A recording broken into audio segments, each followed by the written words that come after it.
I'm just getting everything set up here. Gonna wait a few more moments.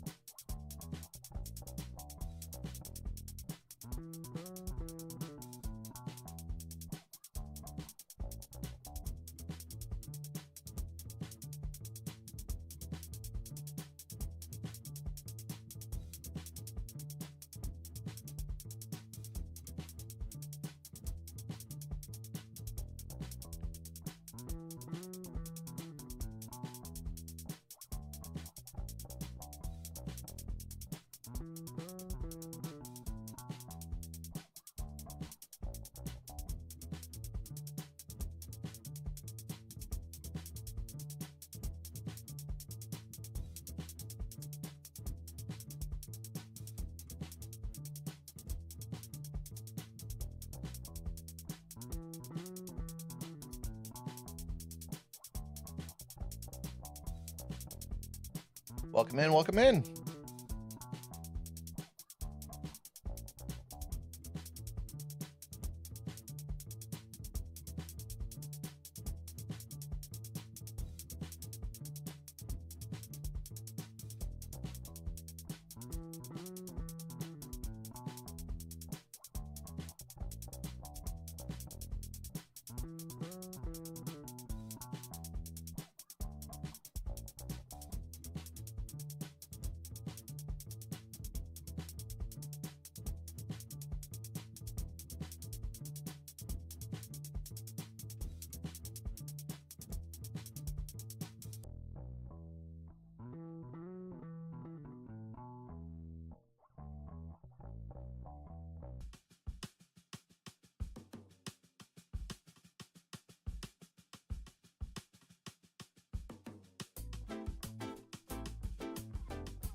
Welcome, welcome.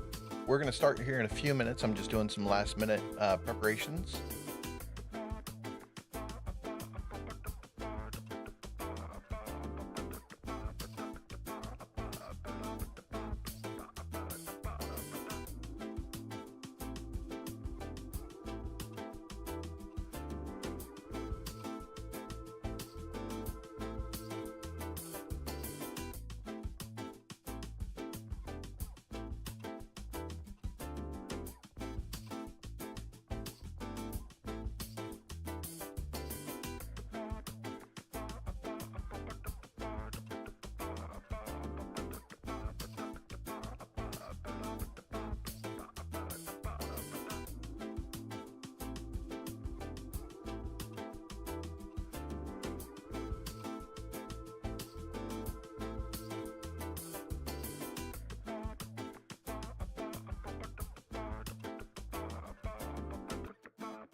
Good morning. Good morning. If you guys are saying any, or if you want to ask any questions or anything, please feel free to type out your questions in the chat. It may take a little bit of there is a little bit of a delay, but I'll be able to respond to them as I go along here.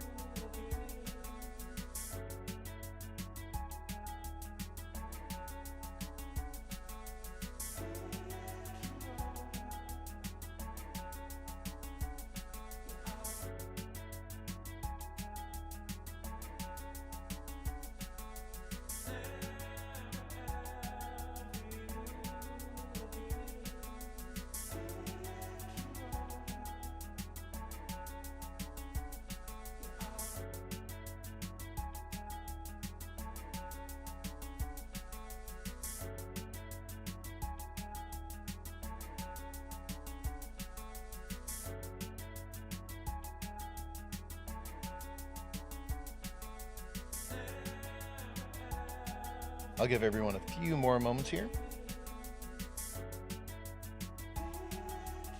And I'm also going to be recording this here starting in a few moments, so that way I can create clips of it to put on our Facebook page and our YouTube channel later on, and also on our website.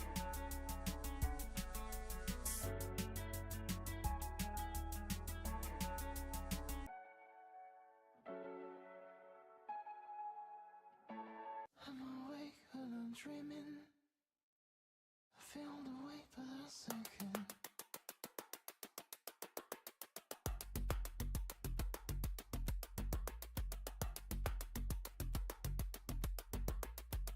I'm awake and I'm dreaming, I feel the weight but I'm sinking.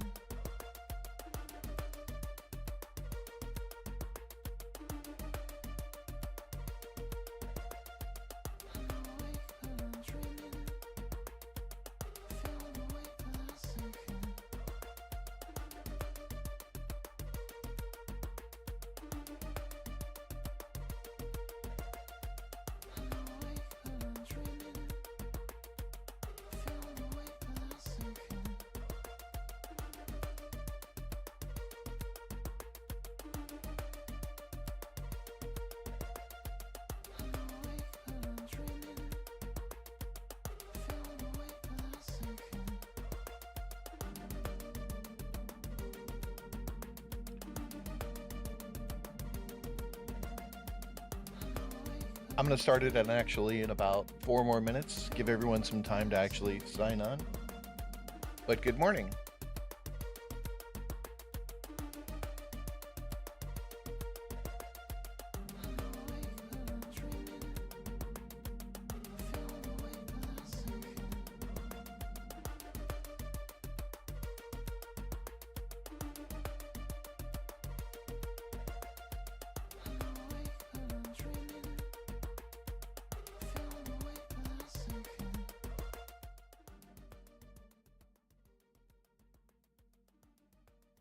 Turn the music down a little bit more here. It's just some music that I actually have playing before the live stream starts in case I'm not able to make it in time right away, or if I need to mute myself, you'll hear a little bit something up there. Good morning, good morning.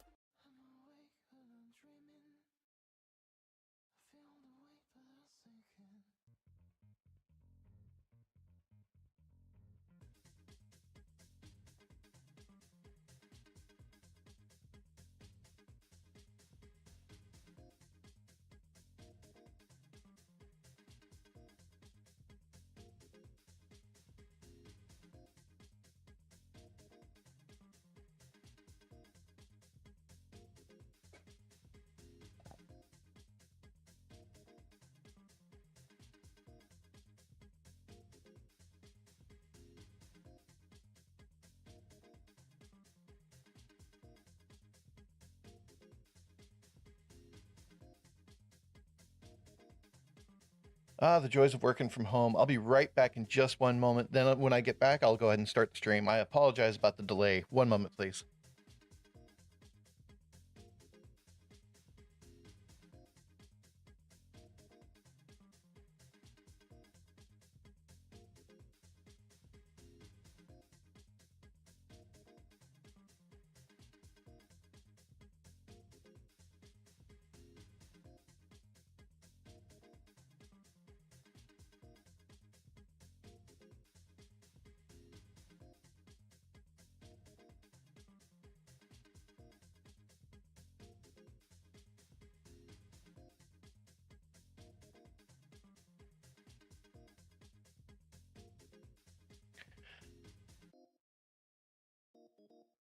Welcome, welcome, welcome, welcome.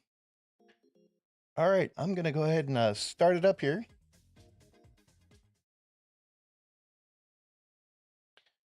All right, so welcome to Cabinet Solutions. This is the very first Cabinet Solutions question and answer.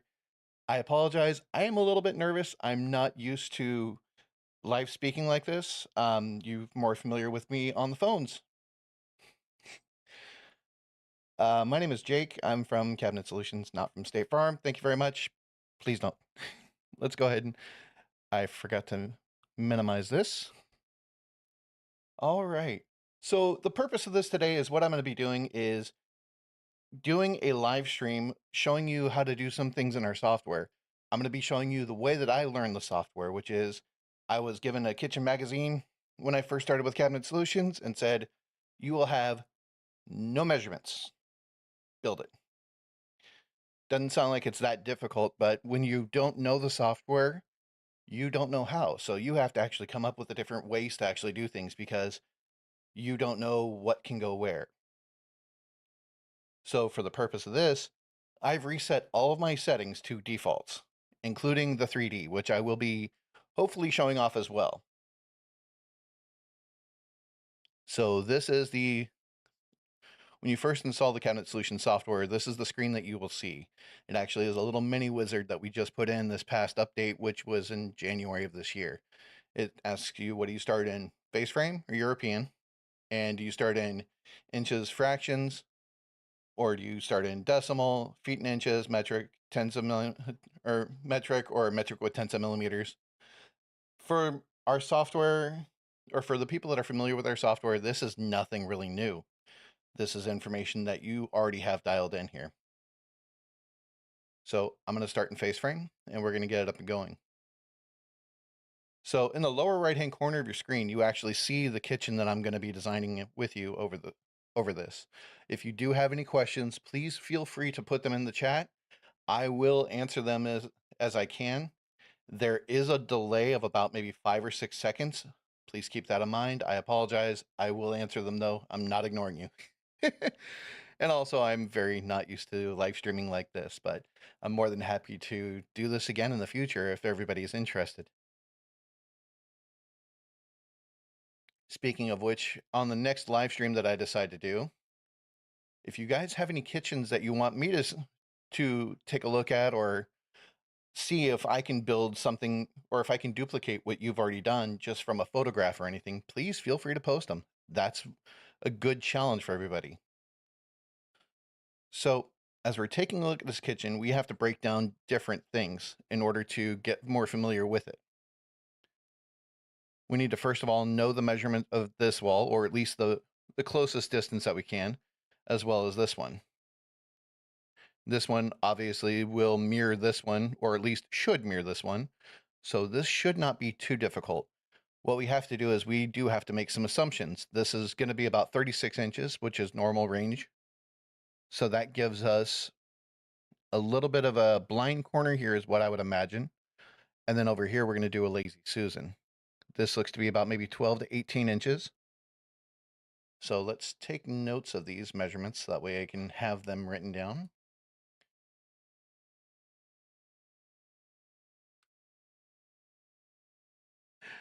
Oh, been called out by my own software. I love it. Since I'm not familiar with doing a lot of live streams, I do make a lot of notes of checklists of what I need to do. So that's what you're going to see on your screen here for just a half second or so. So what we're going to need to do is we need to mark out what we do know. So we're going to go range is, let's do 36 inches. We could always adjust these measurements on the fly as well. We're going to do, that is just a regular base cabinet next to it. So base left, range. We're going to make that about 12 inches. Actually, probably make that about 18 inches. The reason why I'm doing this is that way I can actually get the measurements in my head for what I need to set this wall to.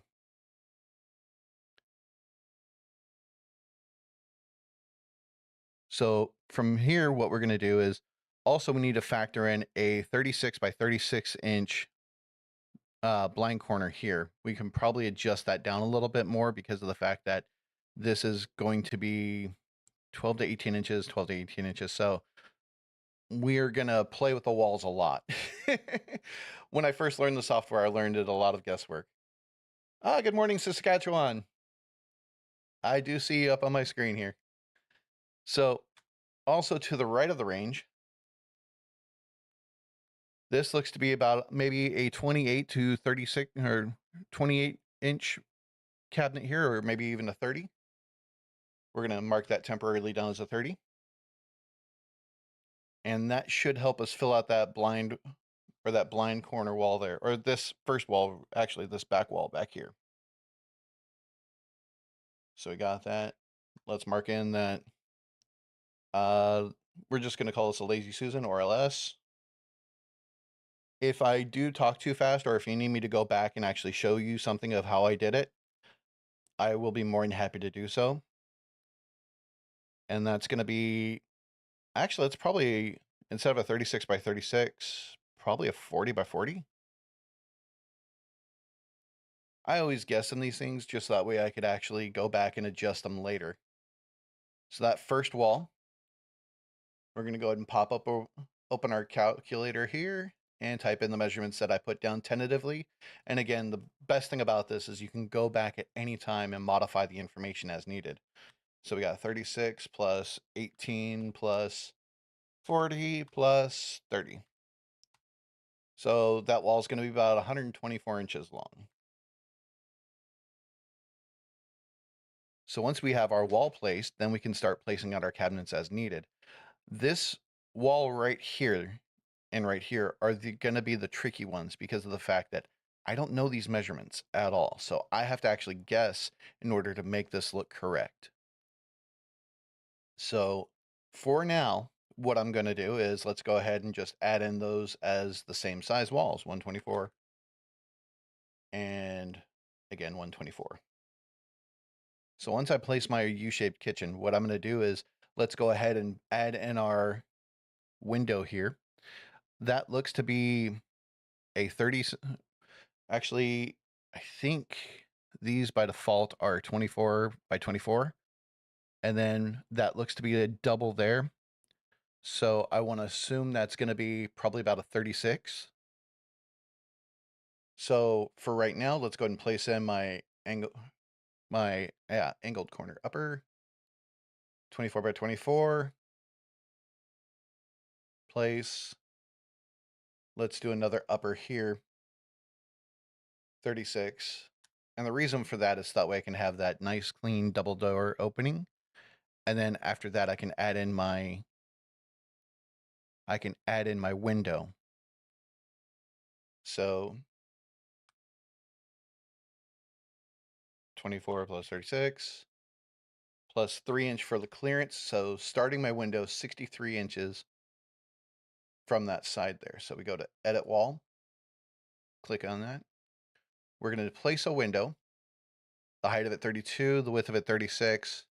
Distance from the square side is not something that we know. We're starting from the star side, which is up here in the top right corner. So we're going to make that to be 63 inches.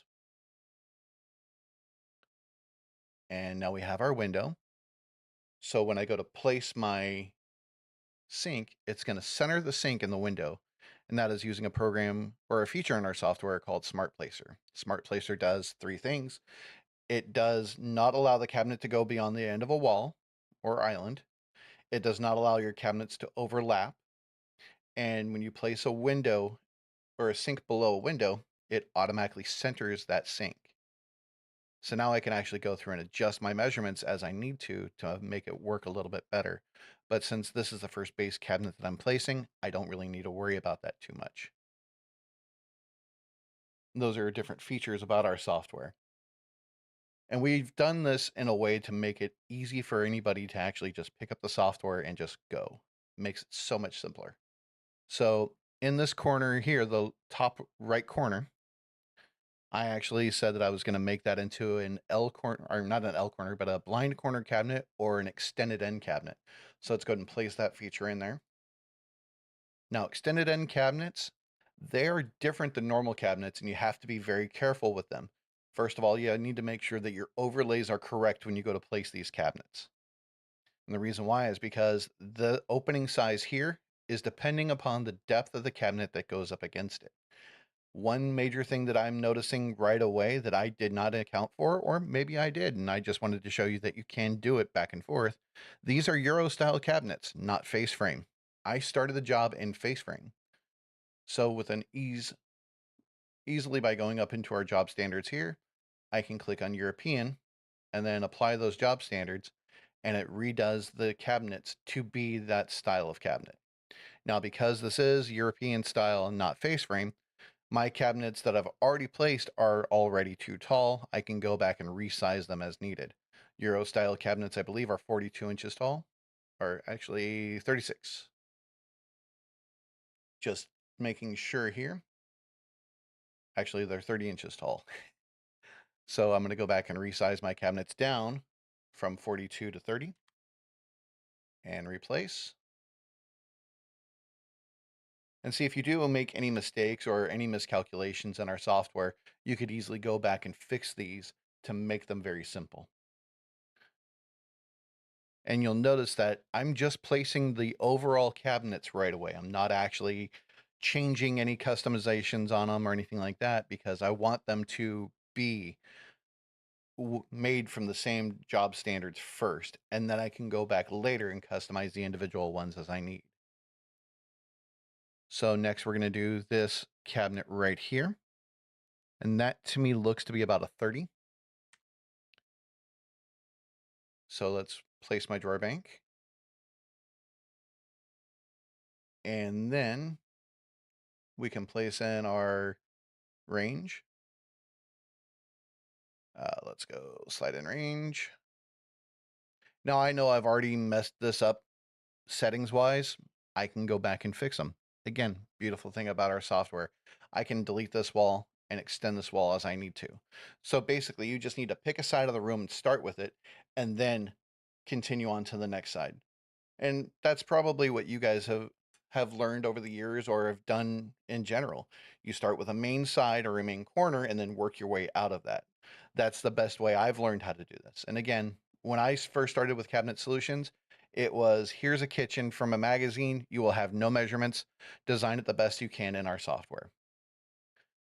It was pretty intimidating at first, a pretty tall order, because I do not have a cabinet making background. I've learned everything I have learned from Cabinet Solutions. So if I make any mistakes, or if you guys have any better ideas, please feel free to let me know. I'm more than happy to take them. We're going to make this to be about 12 inches. I originally said it was going to be about 18, which actually we can probably make that a 14. Now you have the benefit of knowing the exact way to create this room more than anything. Let's see here. So what is the default association to a wall, and can a corner cabinet be associated to a different wall? So for corner cabinets, the association of them is they need to have the back of the cabinet be connected to only one wall. And since angled corner cabinets and L corner cabinets, they have a cabinet back and then they have a corner back. We had to put that in there because the program can only associate one side of the cabinet to or only one side of a cabinet. So what we do is when we go to place those cabinets, one side of the cabinet will be attached to the wall. As you can see here, in this case, it is that left-hand corner. And then I can drag it over to the wall that I need to. Unfortunately, because it can only be attached to just one wall, it's going to leave a blank area on that elevation screen currently. That is something that we've talked about doing in the future, of being able, or once we have the ability to start working again in the software, so that way we can start working on different upgrades and features, we're going to be redoing this UI. It's going to be down the line a long ways, but if you're interested in helping us with that, please make sure you sign up as a beta tester, so that way when we get the chance to work on this again and we start releasing things for people to help us test, you're able to get the latest version of the software. Now, beta testing is not without its problems. There could be some issues where the software may not work correctly or some things lock up, if we're notified right away, we could always roll back the beta to a working version so that way you can continue working. And that only takes us just a couple seconds. So if you're able to help us out, please do so. We're always looking for people to help. I hope that answered your question. But yeah, the default side, normally it's the right side as you're facing the cabinet from this way. It's the right side here is the associated end. So in a quadrant like this, for our Lazy Susan here, what I'm going to be doing is placing it, and again, putting that side right in that corner. Now there's not a lot of space there for that cabinet, so what I'm going to do is, let's go ahead and delete that cabinet and extend these walls out. Edit wall. I'm going to take my length and let's add an additional, let's see, so how much space is there? 25 3/4, and I need 30, so I would need to extend this out by 20 or by an additional 4 1/4 inches. Let's go ahead and do that. So go back here, edit wall, click on this wall, and since I don't have anything on this wall, I can delete it safely. And then we can adjust the size of this wall here from 124. I needed to put in an additional 4 1/4, so let's go 128.25. And we're going to tell it to move the square side. And that move that wall out further. Now again, I'm going to go ahead and drag that wall down 124 inches. Now, because the room is more of a square, our program doesn't handle that well for squares, and that's why it keeps trying to zoom in, because it's more of a square style room. If this wall was a little bit further out, then it would have no issues at all. Matter of fact, I might even do that just a little, or in the future, but for right now, that's what we got. So let's go ahead and place in our angled corner cabinet here, or I'm sorry, L corner cabinet. And again, I'm out of space.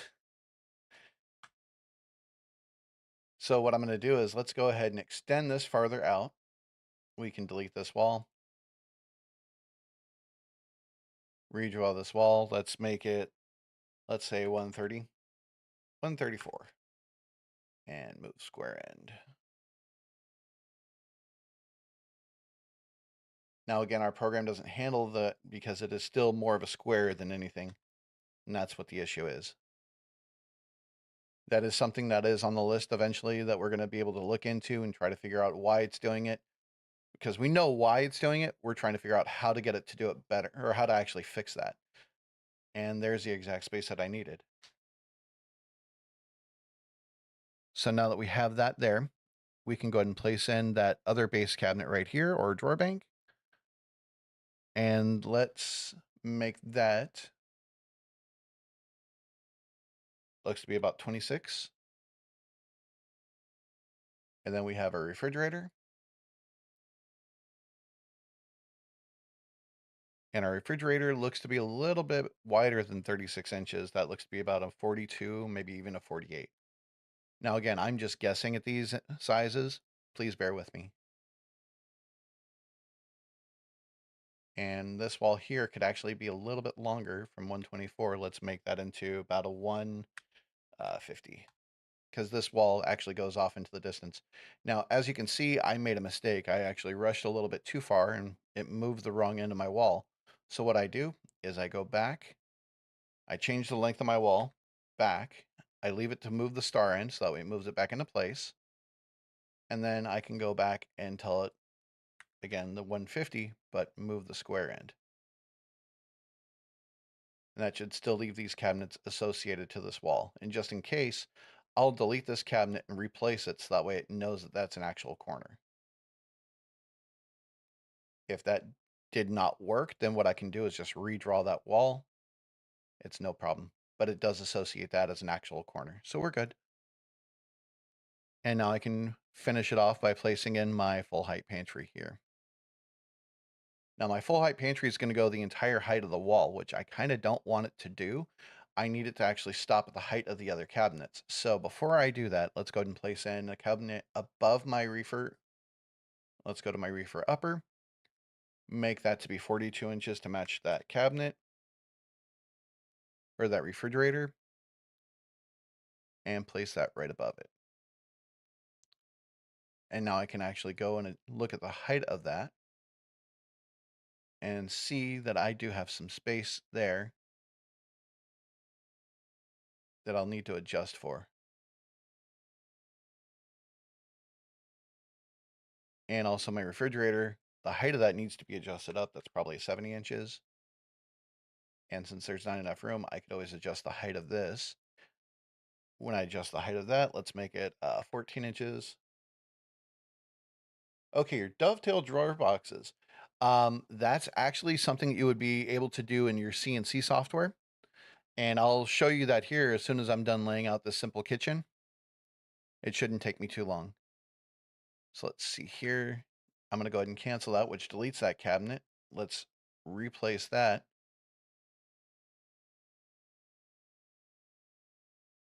So I have my cupboard, I have my refrigerator here. The height of that is 70 inches, so I need at least a 1 or 2 inch clearance. So let's go to my reefer upper, adjust the floor to bottom to be 72 inches. And since it was, let's see, it was at 70, so what I would do is, or 66, so 72 inches, and adjust that off the height of that, so make that 12, and place. Need to adjust the width, I forgot about that part.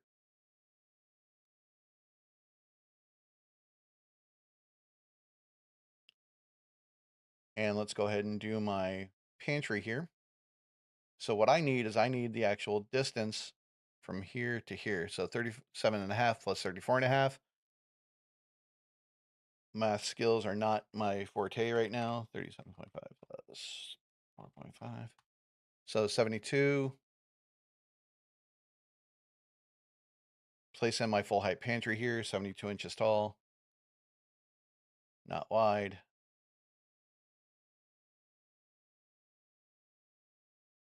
And I can adjust my width to be, let's say, 26. Now that does kind of edge that off the edge of the screen, so I'm not able to see if there's anything else there, but that should give me a good starting place for the rest of my job. Now I can just place in my upper cabinets as I need to.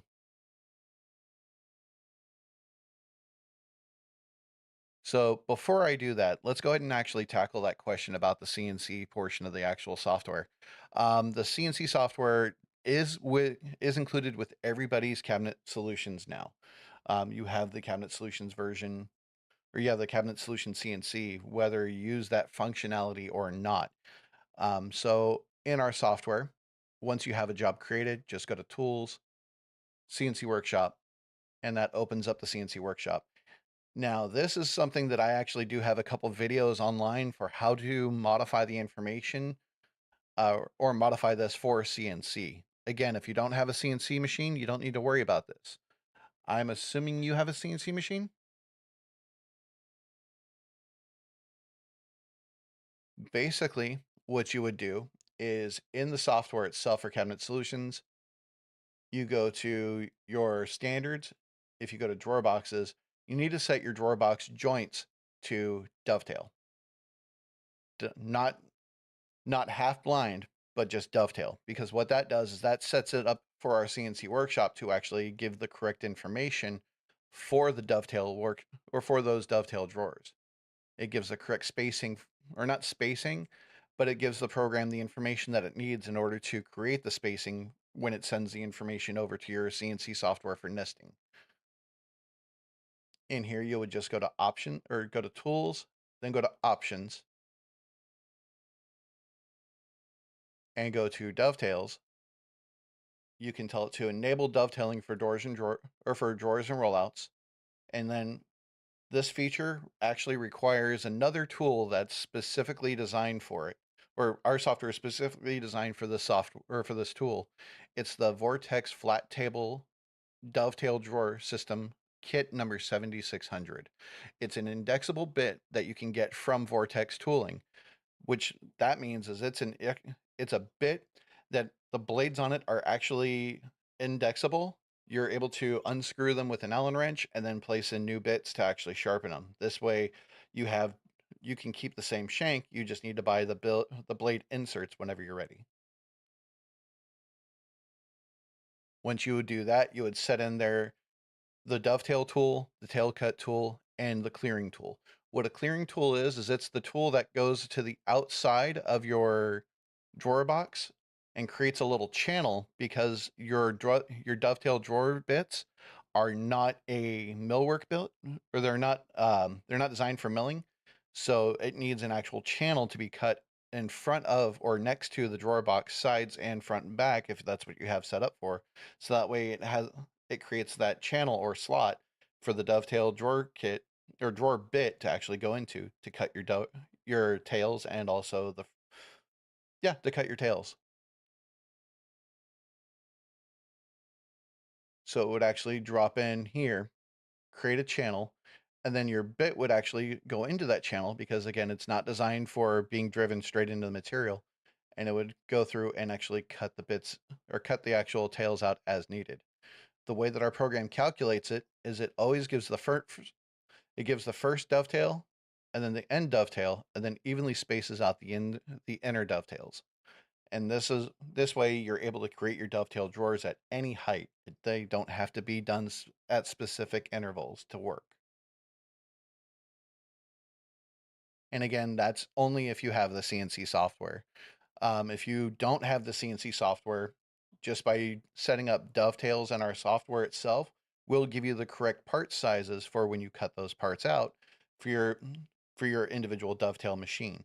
And again, those you will actually need to account for the fact that they need to be at certain dovetail heights in order to get your jigs to work correctly. Or your drawers have to be at certain heights to get the jigs to work correctly. So going back onto this, we could finish out this kitchen relatively quickly. Since you can't tell what kind of cabinet this is next to the sink, we're just going to put in a regular base cabinet and oversize it to the size that we need to. In this case, I always oversize mine to 30 inches. Oh, you do have en route. Okay, yeah, that's perfect. The dovetail drawer system kit that we mentioned will actually that's what you would need in order to send our information over to en route. En route will already have the information from our DXF files for creating that channel and then cutting out those dovetail drawers. The one thing you do need to remember though is in Cabinet Solutions, you have to set them up as dovetails, not half blind dovetails. When it goes to en route, they will be cut as half blind and dovetails, and that's because of the kit that we actually use, but it will give you the correct sizes for those. If you do need to make adjustments, you can do so in our workshop information in that dovetails section. So we've got all that information there. Next, I just need to place in an upper cabinet, not a base or drawer bank. Upper cabinet here, we'll make it the 27, or actually 29 and a quarter. So that way it fits in right above there.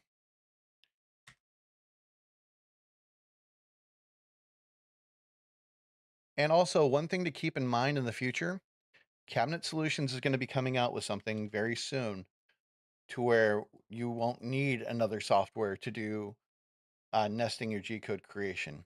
Hopefully we should be able to do nesting and G-code directly from our software.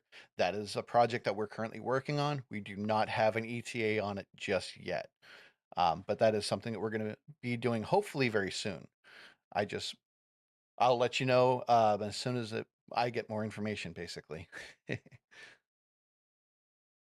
So above that, we would actually have our Peninsula range hood.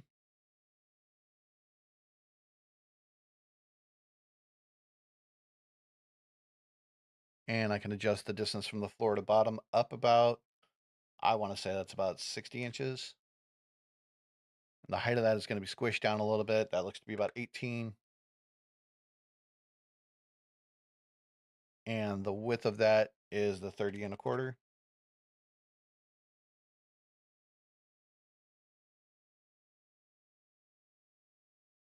And then we can do 14-inch upper there. And now we can do our larger angled quarter cabinet for this space right here.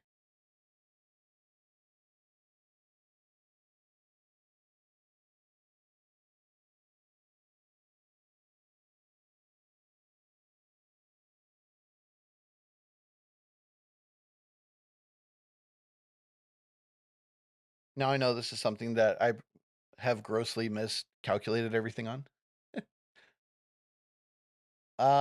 It's actually the kit that we use is the Vortex. It's the 7600, and that's the one that our software is specifically designed for. If I go to Tools, CNC Workshop,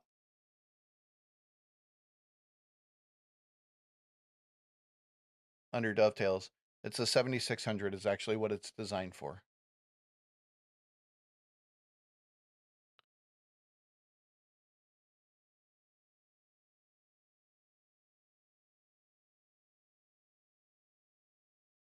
Now these, I know I can actually play around with a little bit on the size.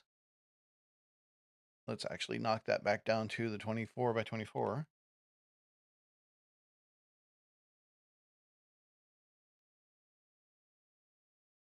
Then I can resize my upper here.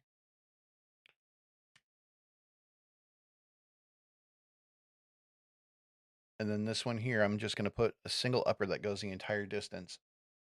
So I can go ahead and oversize this to fit. When I oversize something, the program will actually shrink it down if I put it into a gap where there's not enough space to, or space for it, so that way it makes it fit no matter what. And that's basically my the beginning of my kitchen here. And now what I can do is I can start placing in my upper cabinets on top of the other ones for the soffit look. But before I do that, let's double check my elevations, see how things are looking. See, this cabinet here needs to actually come down a little bit. So that needs to be about 70 inches instead of 72.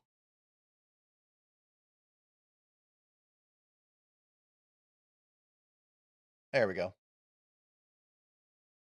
And then I can place in another cabinet up above that.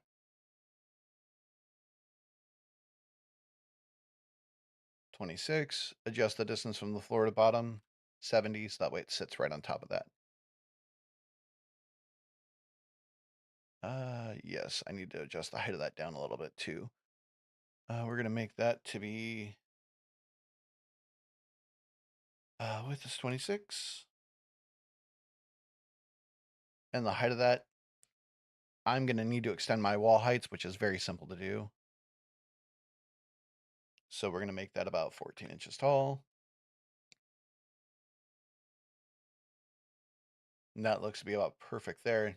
And actually, I shouldn't need to adjust the height of anything down at that point. Because now I can start placing my cabinets.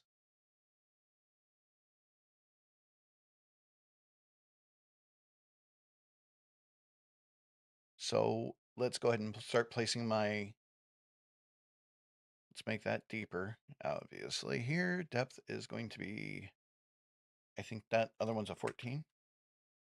Nope. What are you? 18.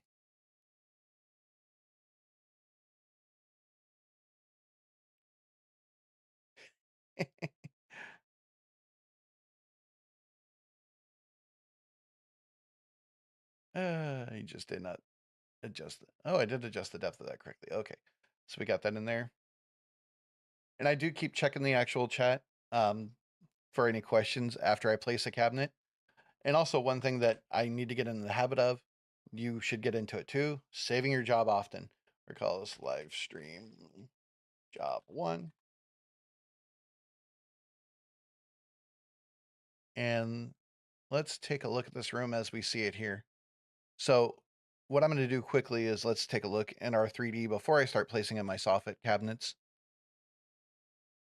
And I'll adjust the colors of this and everything too. Again, I've set everything as default.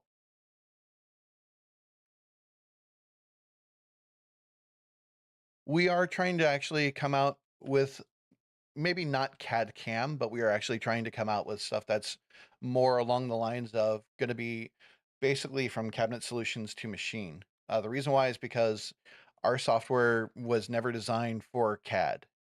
There's no CAD done in our software at all, which is a good thing because it makes it easier for people to understand. But at the same time, it makes it more difficult because of the fact that our software is limited to what it can do. But we've designed it so that way it's simple. People can pick up the job or pick up the software and immediately start working in cabinet solutions.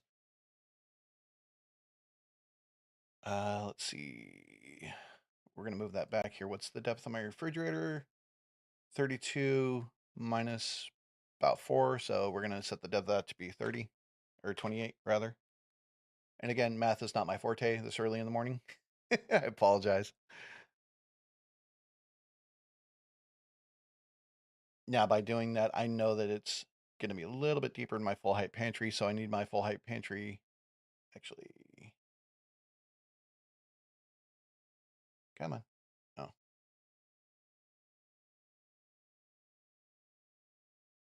Pantry is set to 25, so I'm going to actually bring that up to 28. But yes, even though it doesn't seem like Cabinet Solutions is working on much of the software lately, we are working on things behind the scenes. We are always working on the software. Um, as soon as we get some features and items ready to go, we do try to release them as out to the public as much as we possibly can. But we do test the living daylights out of the software as much as we can before we release. If you're interested in helping us out, again, please make sure you go to our website at cabinetsolutions.net, go to or log in with your email address and password, and sign up as a beta tester. We try to make sure that when we release beta tests, which always come out first before or for about 1 to 2 weeks before the rest of the public gets it, we want to make sure that these are tested as much as possible. And if anything does go wrong, report that to us as fast as possible. So what we can do is we can roll back the beta to a working version. So that way you're not down at all. That only takes us a couple seconds to do. And then we have you restart your software. And when it restarts, it downloads the updated information that it needs to. So you can continue working on until we actually fix the issue of what you found. And we're able to release the next version for that. We've rolled back the software several times during beta testing, and it has been extremely helpful. But we can't do all the testing on our own. We need customers to help us test out anything they possibly can or anything you can find to help us make this better. And the reason why is because we only can test out in certain situations. We need real life situations tested with our software to make it all work. And we can't do that without you. And we really appreciate it when you do actually help us. So what I'm going to do here is let's go ahead and adjust the height of this. So this is 30 inches tall, 54 inches from the ground.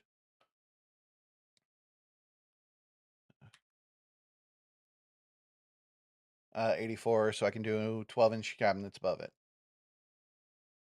So distance from floor to bottom, 84. And I can leave the height however much I need it to be, as long as I adjust the width to be, let's start at 25 and 3/4.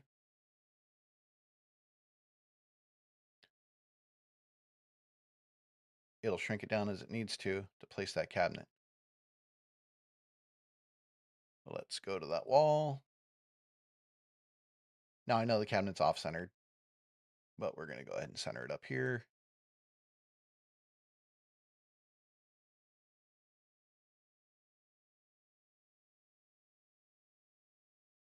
Then I can do everything else based upon that.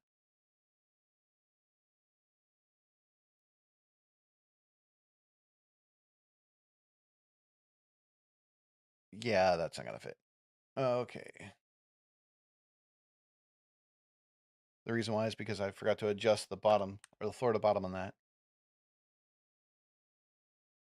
And again, it's going to make it 18 inches taller than the wall. That's fine. And it is 12 inches tall, so I could actually put that in the future. Now, this to me looks like one solid cabinet right up here. So what we're going to do is make that into one solid cabinet. So 42 plus 26, that is 68 inches. So we're going to go over here, make that 68 inches. Floor to bottom is 84. Now the depth is what I need to work out before. And again, that was 25 deep. I was wrong. That's fine. We can always fix things as we need to. So what I can do is in a situation like this, I can hit F3 at the top of my keyboard And if you look on the lower left-hand corner of the screen there, or on the left-hand side, it says from left or left side or right side. And the left side is the number that I need to adjust. So where it says 20 and 9 and 30 seconds, I can hit F3 on my keyboard and type in the distance that I need to, and it'll automatically place that cabinet when I'm done. Now, I obviously messed up. I need to reset this cabinet at 28 inches deep instead of 25. And again, F3, type in my 20, hit enter, and it's placed that cabinet. Everything's looking good so far. Let's do another cabinet above my Peninsula range hood. I'm going to keep it the same depth though, because my range hood actually sticks out far. So we're going to do 84 from floor to bottom. Depth, leave it at 12. Height, make that 12. Width, 30 and a quarter. And place.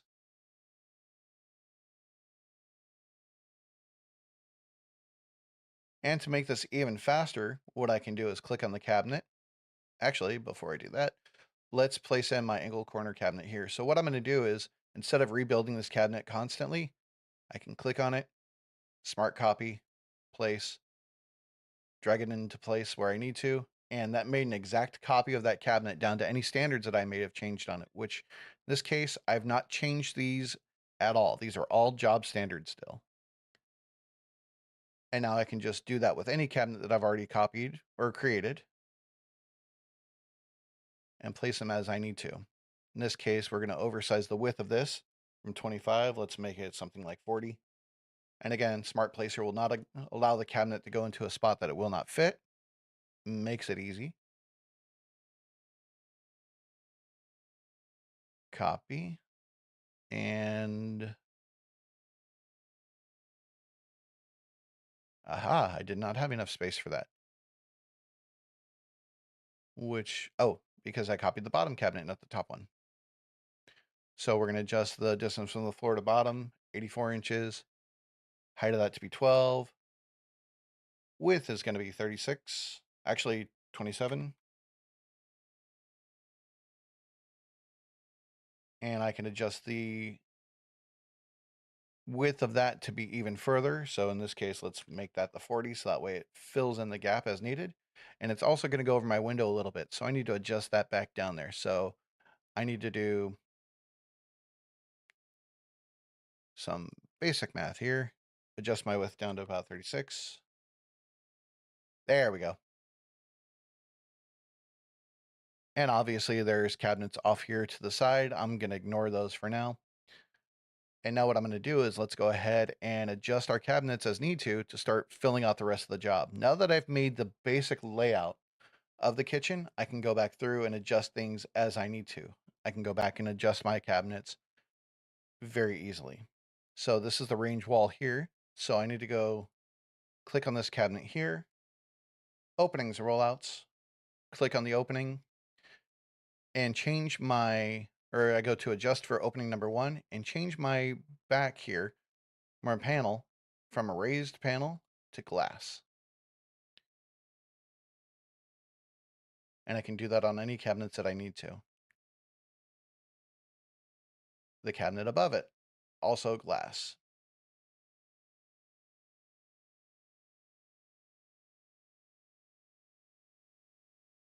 And I can go to my shelves, remove those.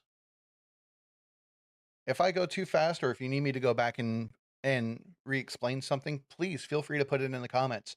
I'll be more than happy to do that. I'm hopefully got this live stream set up so the comments will be replayed if you go back into this live session, because everything will be saved on YouTube as well. I can go back and make it so that way hopefully the chat will be there as well. So if you have any questions or anything I may have asked that doesn't show up right away, you can go back and look at it there. Let's see. This I could already tell you I messed up a little bit. That should be just a single door, and these should be a little bit smaller. That's okay. This is not going to be exactly like the kitchen because of the fact that, Again, I have no measurements for all of this, so I'm just guessing. But I figure that maybe that should be a double door in the future. I should go tell them. And again, these are just kitchens that I found online. All I did was go up to Google, I type in images of kitchens, and these are just ones that people have posted online. So all I'm doing is just trying to duplicate them in our software to the best of my ability.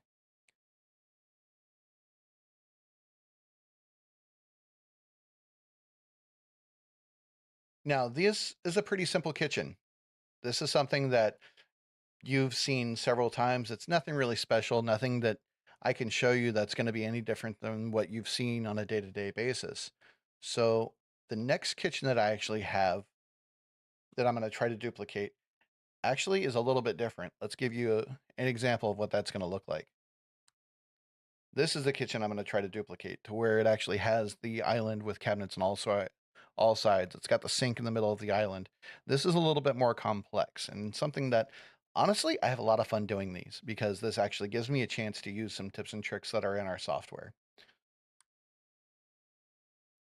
Let's zoom in a little bit here. Openings. Let's adjust these to be glass as well.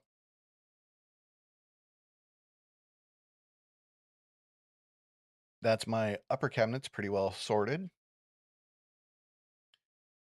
Now let's start working on these. This is just a single door base. So we're going to go to view and delete boards, clear the interior, which that'll actually delete off that edging and my center or my stretcher or sorry, spreader, and leave me with just a single door. And that's one thing we're going to be hopefully able to do in the future is put the actual pull at the top of the actual top rail of this door. And that's one thing I did notice is that all of my doors are 5-piece shaker. They're not raised panel. So since I've already modified this cabinet, let's go ahead and modify it for shaker. So we're going to do a recess panel. And let's modify that in the standards. And then I'll go and make sure that all the cabinets that I may have missed are going to be shaker as well. So we're going to do doors and drawer fronts, which is, I always kind of lose these because I'm still kind of used to the way the old program worked. Panel style is going to be recessed.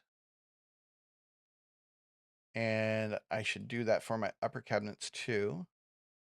So doors and drawers, upper cabinets, recessed, and my drawer fronts, they're going to be 5-piece recessed also.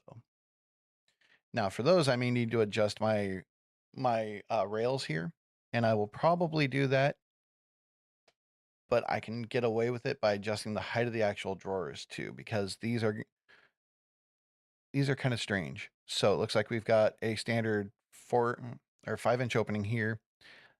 These two are probably 10 together, and then the balance down at the bottom. And again, I'm just guessing. If you guys know exactly, if you know a better option for how to do these things, please let me know. I'm here to learn as much as I am to teach. I do my best to learn the software as much as I can. I've been with Cabinet Solutions for 22 years. I can guarantee I don't know everything about the software. Like for instance, I forgot to adjust my overlays. These are all 1/2-inch overlays, which is impossible to do on our software. So since these cabinets are the ones that I need to worry about are my base cabinets here with the doors and drawer fronts, that's simply enough to do. So in our software or on our website at cabinetsolutions.net, we actually have a video that explains how to do our overlays. So what we do is it's the thickness of the spreader minus the desired gap divided by 2. So it's a 3/4 inch spreader. I want an 1/8 of an inch gap. Then I divide that by 2.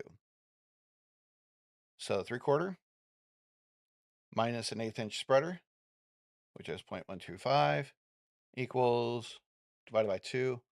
And that comes out to, I think it's 5/16. but I can always put that information in there and the program will round it down 5/16. I need to do that for top over horizontal, bottom over horizontal, and I don't have any left or right over vertical, so I don't need to worry about those. So I need to do this for my base cabinets and my drawer banks.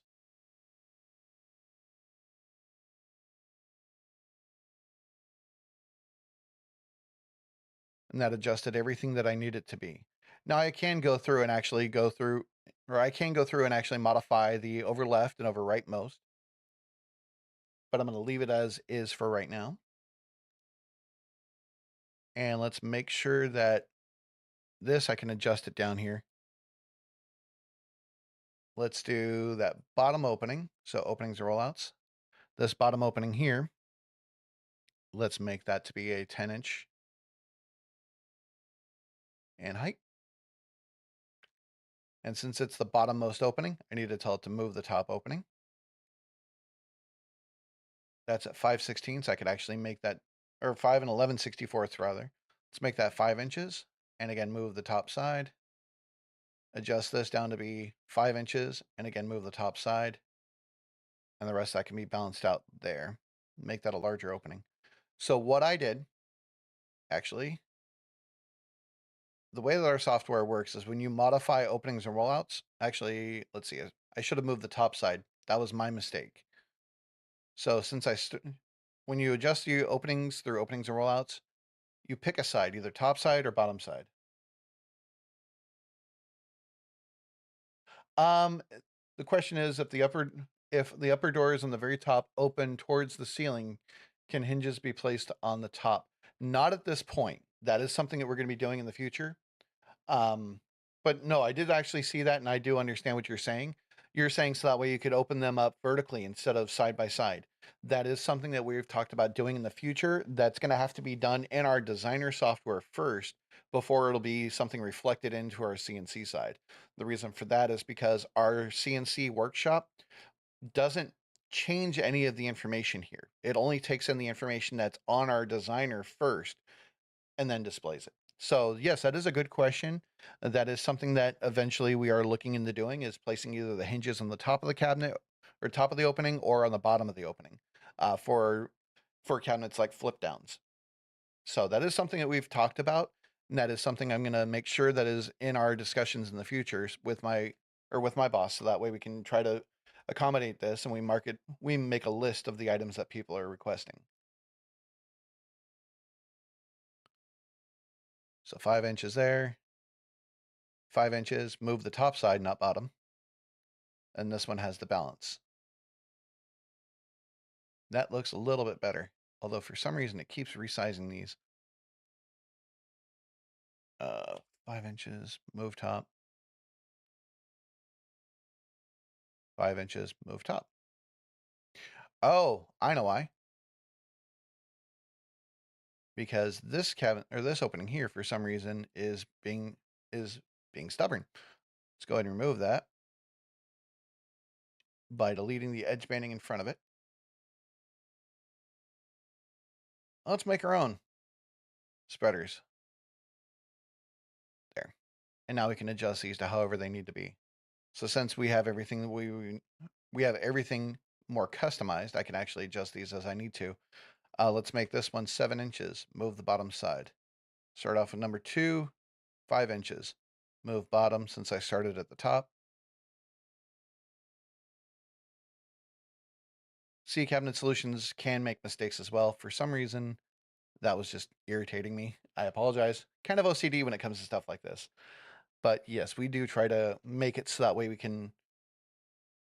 we make mistakes as well when it comes to the software and how to use it.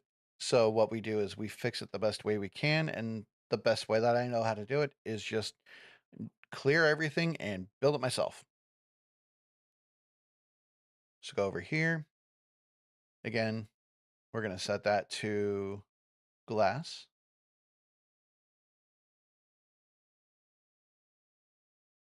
Above it is glass.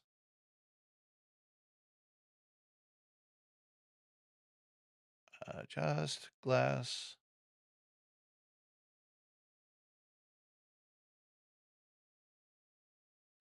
And that's the best thing about our software, again, is if you make a mistake, it's very easy to fix. And I think that's pretty much it in regards to that. Let's take a look at my full height pantry side over here. Double. These can be just larger double or single doors. I can go ahead and fix that. That's easy. All we need to do is just adjust the door type here to single, hinge on left. There we go. And the cabinet above it, we can make that into a single as well.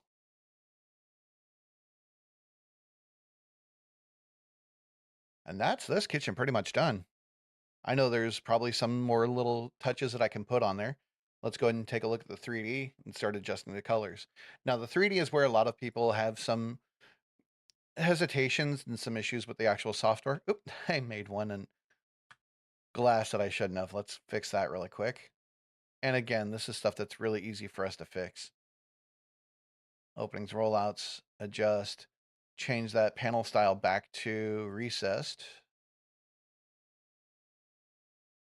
I get carried away and it's glass everywhere. So again, this is something that some people have issues with our 3D. I understand that. I'm trying to show you that our 3D doesn't have to be something that's terrifying. It can actually be easy to use.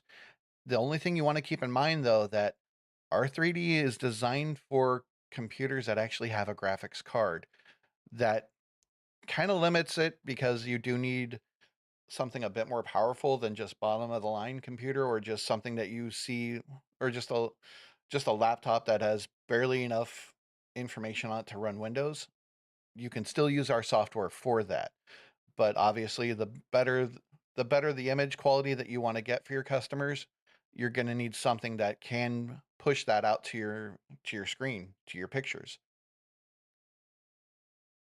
So, yes, I do have a graphics card in my computer. It's something that I understand that not everybody does, but it does make a difference, as you can see. What we can do now is start changing things as we need to.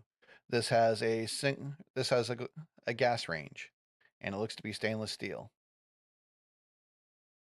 Hardware pulls to me look to be bronze, so pulls are going to be bronze.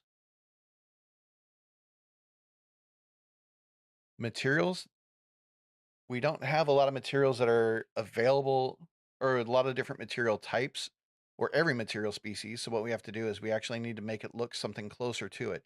These items that are marked in white here, if you look in the lower left hand corner of your screen, it tells you what the mouse is hovering over.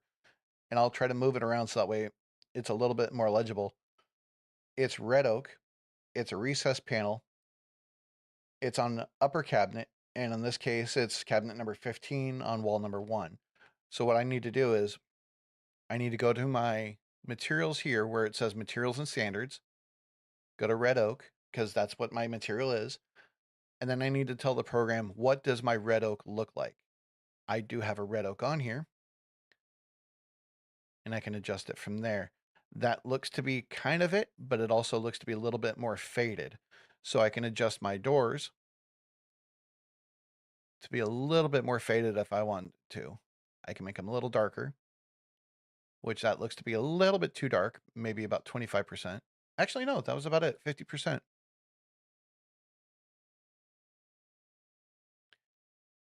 And that should take care of the rest of it there. Um, correct. When you replace the side panel with the door, it deletes the actual side panel itself. So the information that would normally go onto the side panel, such as holes for your I forgot the words. When you put in your adjustable holes for your shelf pins, or for dados that would normally go into a side panel, it's going to remove those because those items are being because there's no side panel for those to be placed on. It's being placed on a door. So that is probably something that we do need to look into for adding an appliance, or adding the information that goes onto a door, or instead of a side panel. But for right now, that's wise because you're telling it to replace the side panel with a door. The side panel is completely gone at that point. And since there's no adjoining side, you either have both of them have, or both side panels, the holes would be placed. But if you wanted to place it on the backside of a door, unfortunately you can't. You actually need to go to the panel hole pattern standards and set up a custom line bore for that. The problem is that information has to be entered in there exactly as you need it because it doesn't account for the bottom of the cabinet. It doesn't account for any dados that may be in the way. It's not designed to. It's designed for putting in a custom line bore where you need to tell it to go. So please be very careful when you do something like that. If you'd like, I can show you how to set up something like that. But again, you need to put in the exact information so it mirrors it correctly from the side of the cabinet that actually has that information or would have that information if it were a normal side panel. And you would need to put that on a door instead of an actual, or you need to put it on a door and on a side panel. So you need to make sure that your measurements are exact because it doesn't care if it's an opening or, again, if there's any dados there or any other information that might be in the way. So be very careful when you do stuff or when you use that part of the program. And again, red oak plywood, red oak. And since it's a face frame part, I believe we can make it darker that way. There we go. Zoom back in. One thing I've noticed is that I've got a backsplash. I don't have a backsplash in my or on the job there. So let's go ahead and remove that. Go to my countertops, change my backsplash to 0. And for any cabinets that have already been customized, which in this case this one has, I can go to cabinet standards, countertops, and change my backsplash height to 0. And let's take a look to see if there might be any other cabinets that have that backsplash. Okay. Let's go to my 3D again. And then I can adjust that. That looks to be a, that's under room, my countertop, marble Carrera, because that's to me what it looks like. And there's one last item I need to change. And that's my refrigerator. Plants and obstructions.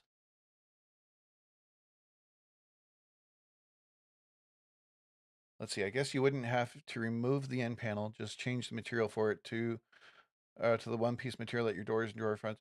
That would be probably the easiest way to do it. So that way you can make sure that the information there is correct. Just keep in mind though that it's going to call it an end panel and not a door on your cut list. So, but that is the best way to actually do something like that. So that way you can make sure that all of your information for your holes go in there correctly, or if you have any dados, all that information is correct. So under refrigerator, that is a French style, but it is also stainless steel, and I don't think we actually have a model for that. So we do have to leave it as, oh, click on French door. And yeah, unfortunately, we don't have the model for that. So there are some things that we do need to make concessions on. We just have to leave it as French door for right now. But this is the 3D that you would actually have for your customers. Matter of fact, this is about the same look. Obviously, everything looks a little bit better on theirs because they have the exact models and everything like that. I actually forgot a cabinet up here. That was my fault, but I could easily put that in there really quick. We're going to take this upper cabinet, smart copy, place right there.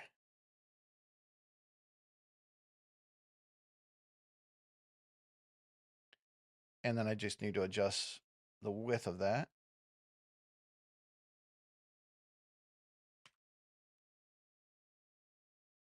To fill it out correctly, which it should have, but it's not.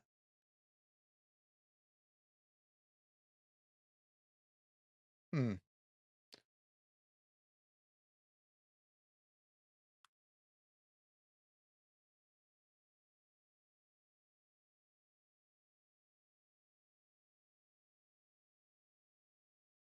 There we go. I had to manually place in a filler. For some reason, it wasn't registering it as being able to place that. That's probably because we had protections in there for causing the problem or the program to have any problems with a filler being placed on top of a filler. But that is the easiest way to do something like that. This doesn't work for me. So what we're going to do is we're actually going to place in a horizontal partition, or actually a vertical partition rather. Split this opening up. And now I would actually need to put in that 5/16 in my openings and rollouts.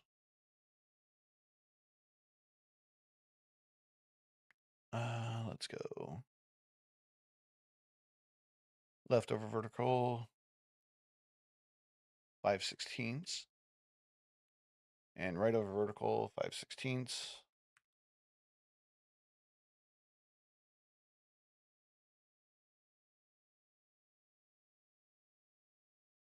Odd.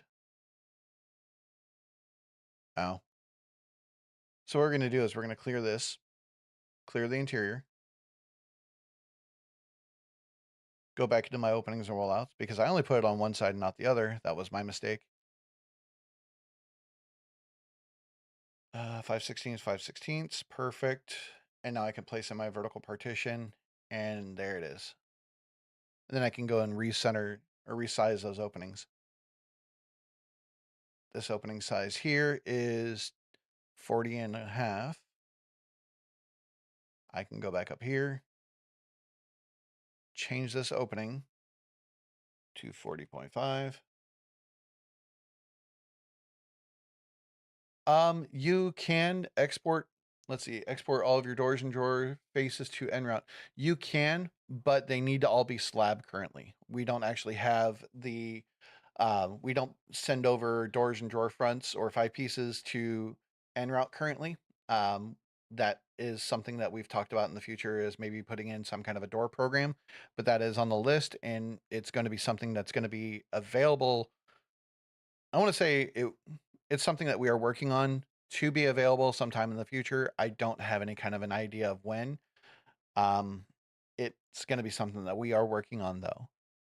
But first we need to be able to send our information or actually nest everything directly from our software. And then we can actually do it that way. But you can actually do your doors and drawer fronts, faces, as long as they are slab styles over to nRoute, you can actually do that.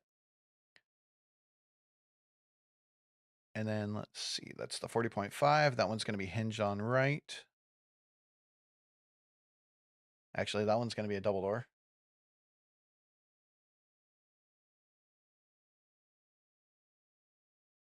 There, that looks a lot better to me.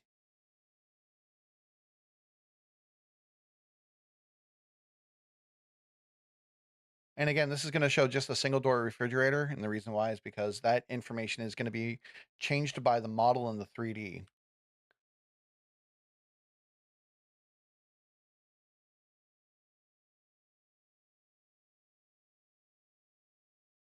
And that is it done. So again, that took a bit of time. That took about an hour and 20 minutes. Instead of actually doing the full of the other the full of the other picture, what I'm going to do is let's go ahead and change this up a little bit. Some information was actually asked about nRoute and the sending over doors and drawer fronts. Let's go ahead and set that up. Unfortunately, I do not have nRoute installed fully on this computer, so I'm not going to be able to send over all the information exactly to nRoute. I kind of have to mock it in there, and I apologize. But I'll show you how to set this up really quick. So doors and drawer, or so we're going to go to our CNC workshop. Everything is marked in red, which means nothing has been set up. So what I would do is actually, since I don't have nRoute installed on here, I can't really mock it in there. I have to actually set up everything for DXF output. It's along the same lines, but things are going to be different when it actually creates the DXF files versus going to nRoute. So everything else is the same. If you want more information on how to set this up, on our website at cabinetsolutions.net on our videos page, all the way at the bottom, we have information for how to set up your CNC software for NRoute or DXF output. So what I'm going to do is quickly set this up. I'm not going to take the time to explain everything of what I'm doing because everything is included down at the bottom of that, or on our videos page there. So we have a bunch of different tools that are already in here. We're going to deselect those. And it looks like it did pick up an older version of NRoute that was actually installed on here. So what I'm going to do is just go ahead and remove the items that I'm not going to use. When I set up software for CNC, see, I thought I actually didn't have NRoute on here. Apparently I do, or apparently it's picking up the information from somewhere. But I apologize. I'm just going to set this up for DXF output because it is a lot faster and easier. When I set up my software, I always make sure and set up a drill, an end mill, and probably another end mill for dado cutting. So I'm going to cut everything out with my 3/8. I'm going to do all my dados with my 1/4 inch. And I'm going to use a 5mm drill to actually drill out my parts. So first thing you need to do is tell the program that anything or everything's going to be cut out with a 3/8. I'm going to tell it to set all end set materials to that type. So anything that said no tool selected is now going to be cut out with 3/8. For my dados, I'm going to create one dado that's going to catch everything. So 1/4 inch to 1.5 inches. That's the width of my dado. Anything from a 1/4 inch to 1.5 inches is going to be cut out with a 1/4 inch end mill. My openings, my adjustable shelves are going to be done with a 1/4 inch. I'm going to sink them into there. Let's do 3/8 of an inch. My front hole offset going to be, let's say, 4 inches from the front of the panel, 4 inches from the back of the shelf. And I'm going to start those holes. It's a vertical parametric scaling. Let's go 6 inches from the bottom of the opening, 6 inches from the top. I don't have any adjustable shelves in here, so this really shouldn't need to be worried about being placed. For my drawers, I actually need to download my drawer slides. So I'm going to go over to my cabinet solutions here, pull this window over so we can see our cabinet solutions here information. Scroll all the way down, and I'm just going to say I need to download all of my drawer slide information. And again, this is all information that's on our website. Copy those, put them into documents, cabinet solutions, workshop. I think, bam. Is there a way to split backs vertically or horizontally when the cabinets are 60 inches? For face frame, there is. You can actually, when you're placing your face frame, you place in your mullion style or center style, and on there you can actually tell the program to split the back. For Euro, there is not. And that is something that we have talked about in the future, but since our software is designed for a traditional Euro style cabinet, anything that large would technically be made out of 2 separate cabinets, so there is no way to split the back on there.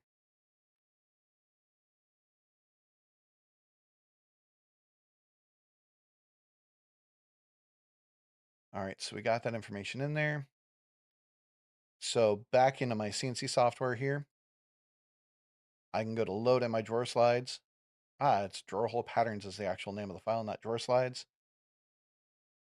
Let's rename this, or grab a copy of that name, delete that, rename this to the correct name, and it has all my information in there.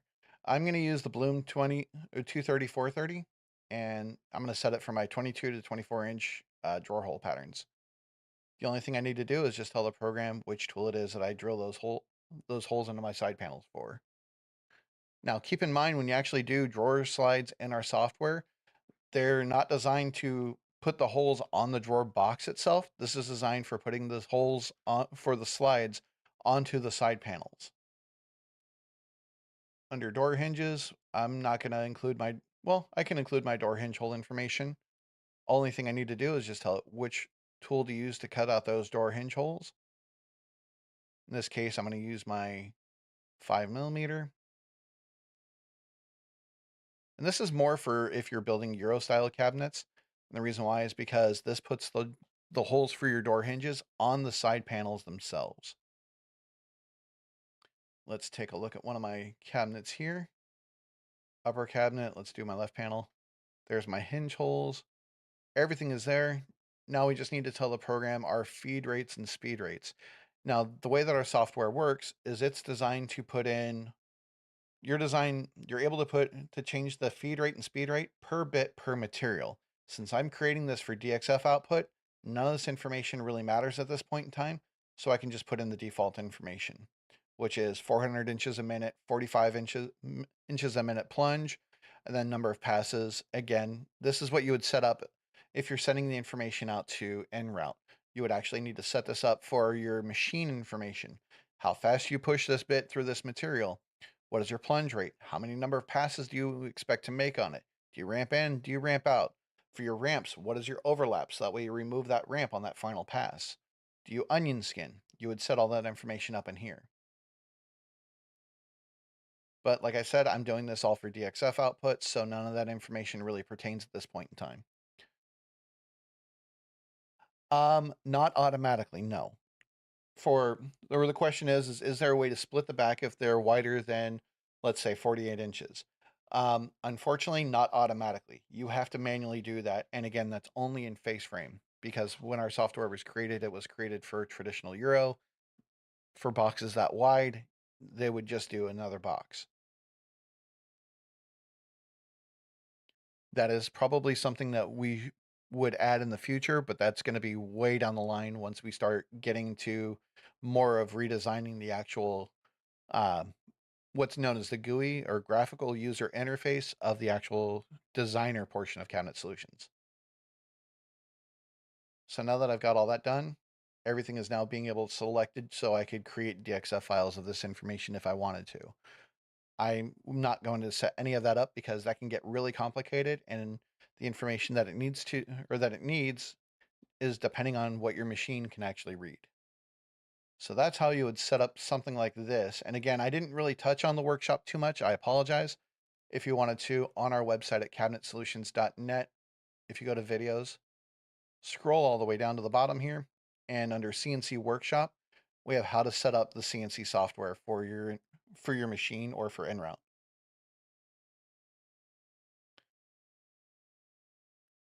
So since this is just a quick kitchen,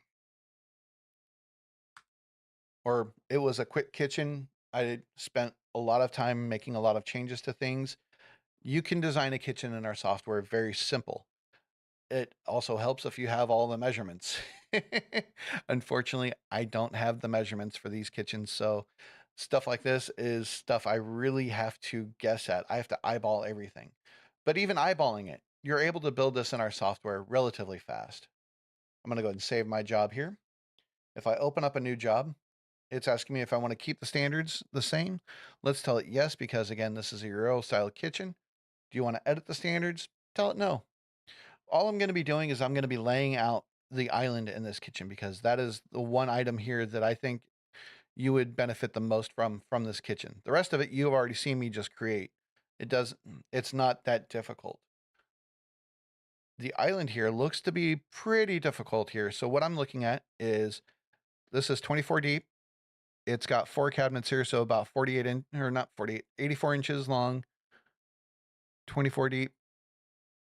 I want to say that's a 12, an 18, a 12, and then that's probably another 24.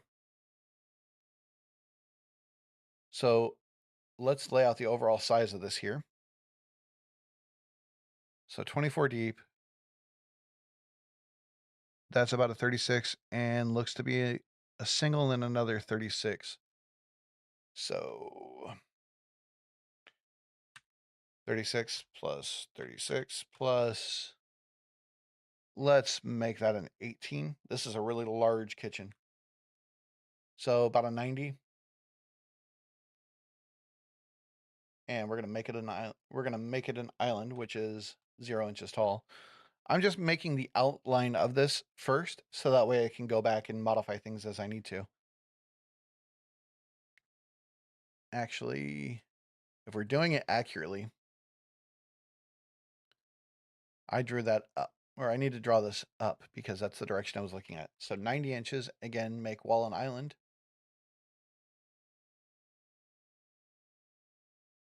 And actually, that would be the full backside. So now I need to come back off of this. Let's make that about 24 inches deep here. So this is where things get a little bit tricky. I need to create some guide walls or some freehand drawings. This is going to be a little bit different because of the fact that our program is not going to recognize this as a true corner when it comes to things. So this is something that's going to be a little bit different. So we need to make a cabinet here. We're going to do from left. I'm going to guess at which side the program is determining to be a left side. It's going to make it from the top. Okay, so we can do snap the angle. So 90 minus 24. Minus 24. 66 inches. So the from left, I'm setting that to 66 inches. This is going to be 66 inches from the left-hand side of the wall, which the program is determining this to be the left-hand side. So it's going to go from here to here at 66 inches. And that's going to give me a 24 inches off the bottom here that I can place these cabinets up against. And that looks to be, I want to say this is 30, or this is 48 inches, or not 48. Huh. I need to figure here. Look at this here. That looks to be about an 18. So I'm assuming that's an 18 also. So that's 36 right there. Plus this here looks to be a little smushed. That looks to be maybe 20. So 30. So another 66 inches. This looks to me like a giant square.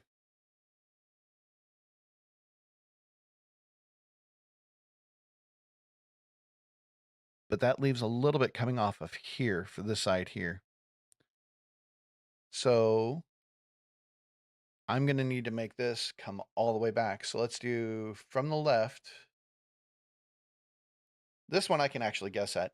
What I'm doing is I'm going to create a guide wall that's going to allow me to bring up a wall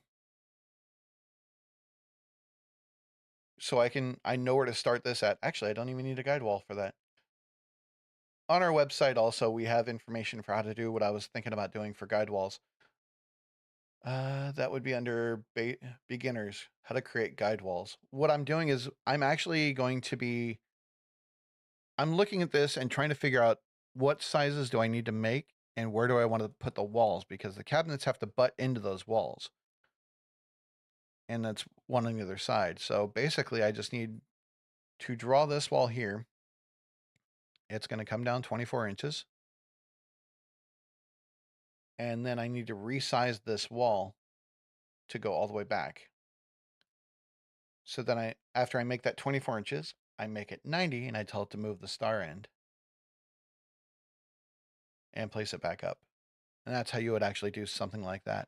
Now, obviously, I know there's probably going to be something over here. It's probably going to be like maybe, honestly, I don't know what's going to be over here. That looks to be a double sink, so that's going to be a bit different. We'll figure that out. I'll have to kind of mess this around here to actually kind of figure something like this out. Stuff like this is a challenge, and it's a lot of fun because of the fact that since I don't know what's there, I get to make it up in my mind. That can be scary. So let's go to standards, adjust job standards, go to doors and drawer fronts, because what I'm going to do is I'm going to make sure that my overlays are correct. And again, let's put in the 5/16 for left and right over vertical.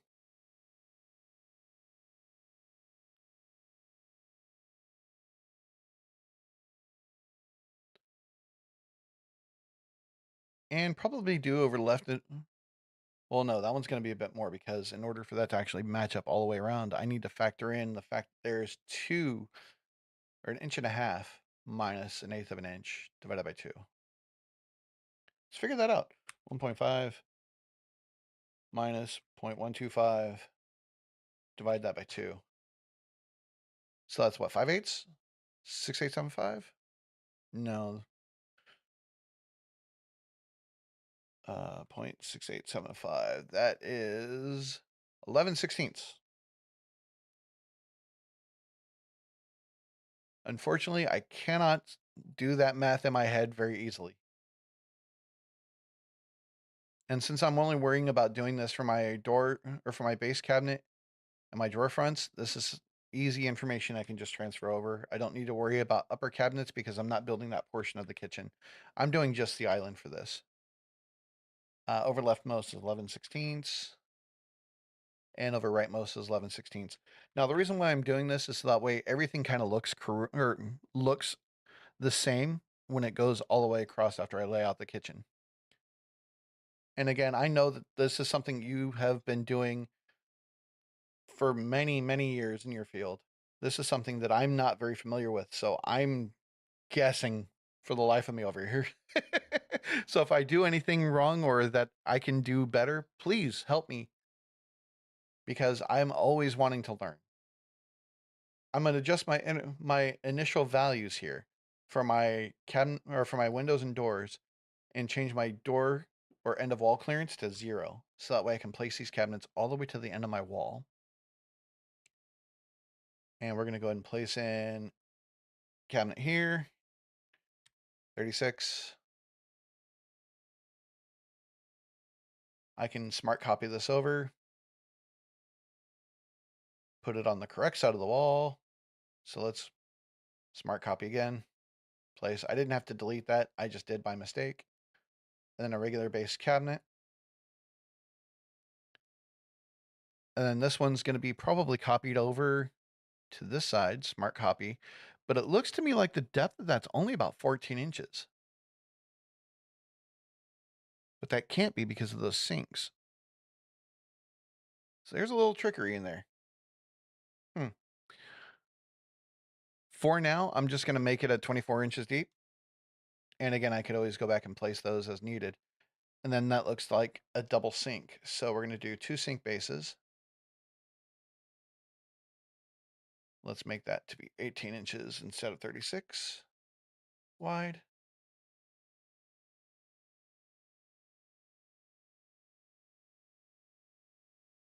And for those that don't know, I do wear glasses, so my depth perception is not the greatest, but I can zoom in on this and actually give me the correct information. Or not correct, but it's the information I'm looking for. And because the image is skewed a little bit, yes, to me that does look to be about a 24. And then over here, what I'm going to do is, since this is a lot of space in there, my gosh, let's do something a little bit different for this. I did this with somebody. Let's save my job first of all. Live stream island job 2. So I did something like this with a customer many, many, many years ago. So what I did was they actually had something very similar to this. Matter of fact, I think it's almost identical to this, except for the placement of the sinks. They wanted this to be just a giant empty area. I don't agree with that, but it's not my job. So what they actually did was they took this and then they basically just made a giant blank countertop there. Let's go to my I think they ended up putting other things in there. I don't know what though, but they basically wanted to make this into just a countertop that they can actually put it, whatever they wanted into at this point. Most likely there is stuff on the other side of the island that I am missing.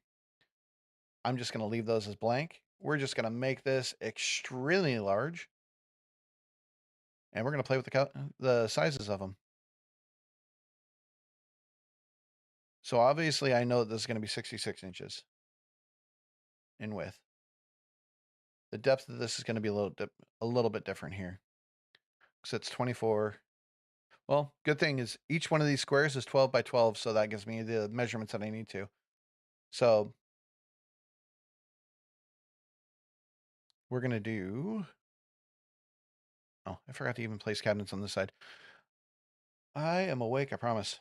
Those are all evenly sized except for the bottom. So we're going to do... That looks to be about 10 inches. And then the rest of these are going to be evenly spaced.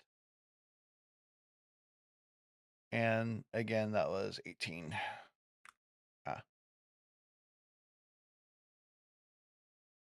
Width of them is going to be 18. Smart copy play. Actually, before I smart copy, let's just modify the cabinet. Clear the interior. So view and delete boards, clear interior. And then change my opening to a drawer. And then place in my spreaders. And then I can adjust the openings as I need to. This bottom one looks to be about a 10. Move the top side, and now I just need to add together these dimensions here to actually get the sizes that I need.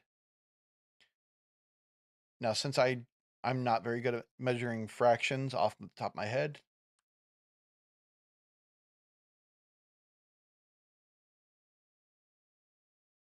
I'm just going to adjust them to a size that I know, and then I can add them together and then make it easier that way. So that's 4, 10, 16 and 3/4. So 16.75 divided by 3. We're going to call them 6 inches each, and then I'm going to adjust the bottom size to be the balance.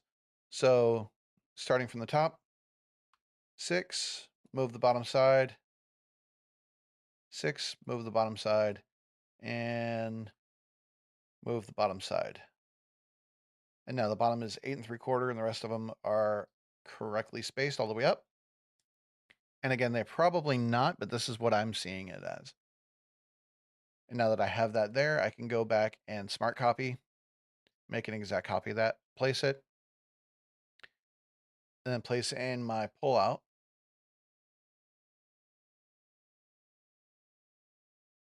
Actually, the width of those can be adjusted. Let's adjust these to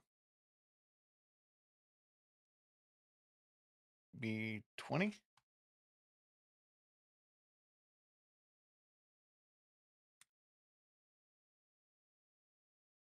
And now I can place semi-single cabinet in here.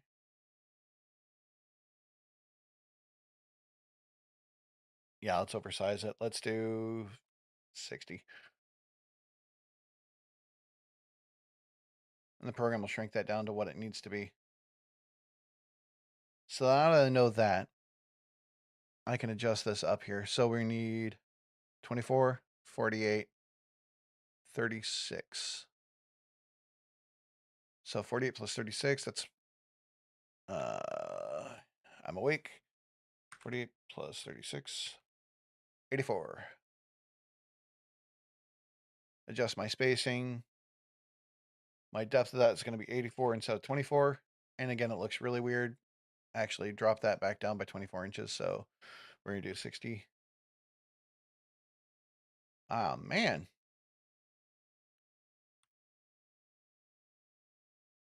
$66, I knew I'd get there in the end. And something like that is how you would do kind of a square island in our end here. So this is how you would actually do something close to what I was actually looking at. For this, there are a few more small touches I can make. Actually, we need to adjust the width of this back down. Gee.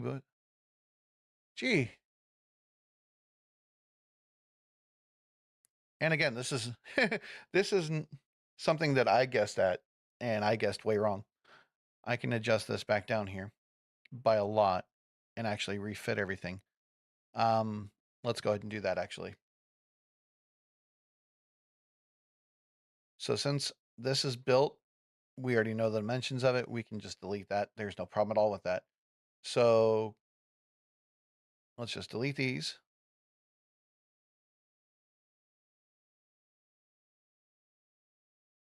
And if I wanted to, I can actually draw these cabinets off to the side to make it easy, or draw a wall off to the side here. Let's make that to be like, I don't know, 200 inches, and place those cabinets in order so I don't have to redraw them.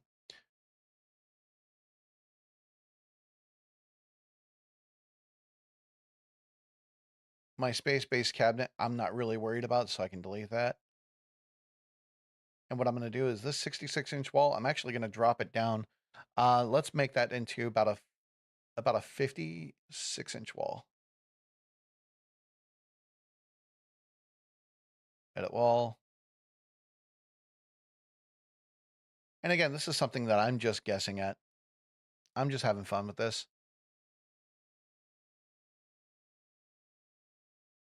And redraw that other wall. We're going to do 24 down.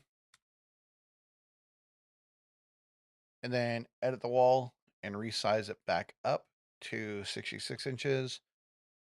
Move the square end, or I'm sorry, move the star end.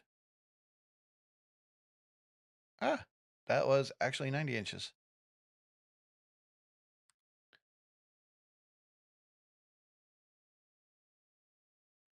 Then I can replace those cabinets as I need to. Since it's 58 inches, this is going to be definitely about 18 inches at this point.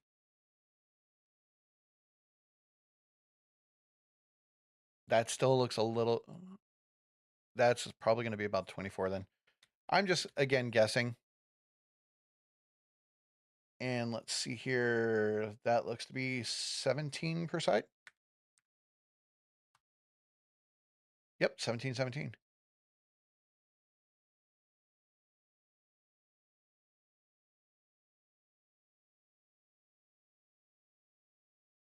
And we can delete this guide or this temporary wall over here. Place in our base cabinets.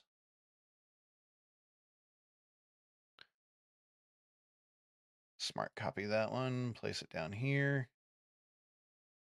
And our double sink.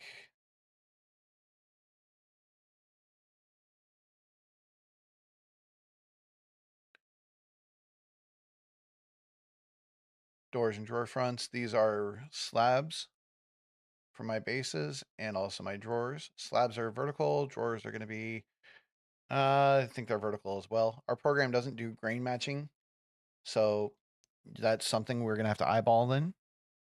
Even though it looks like it's probably made out of something like MDF to where grain doesn't really matter, and then you can put a veneer across it whatever way that you need it to go. Our space cabinet, again, depth of that I believe was 66. The width of that we're going to make 58. All right. That looks a little better to me.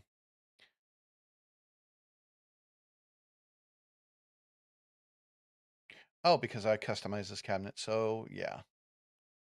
I'm gonna have to do the individual openings on this one. We're gonna do vertical slab. Technically, I could just do a view and delete boards and clear it out and then redraw it as long as I have the measurements for those openings. But since I'm already in here and I've already modified the rest of them, if I did view and delete boards, cleared it out, and then redrew it as one solid opening, I could make the adjustment as I need to for if it's a slab or if it's or what it needs to be, and redraw them as I need to.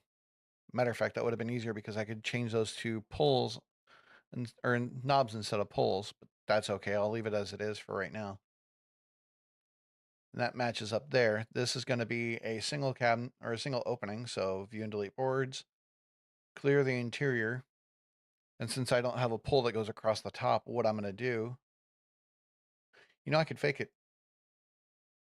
If I wanted to, I can, that looks to me like a garbage pullout or trash can pullout, or it could be anything that I need it to be. In this case, I'm going to do a trash can pullout. So we're going to go to openings and rollouts, change this to a drawer, change my drawer box sizing to maybe, let's go 4 inches across the bottom there. So that way it makes the drawer box itself be really small, basically tall enough for a lip to hold a trash can. I'm gonna make it a trash can pull out. So we can even make that 3 inches.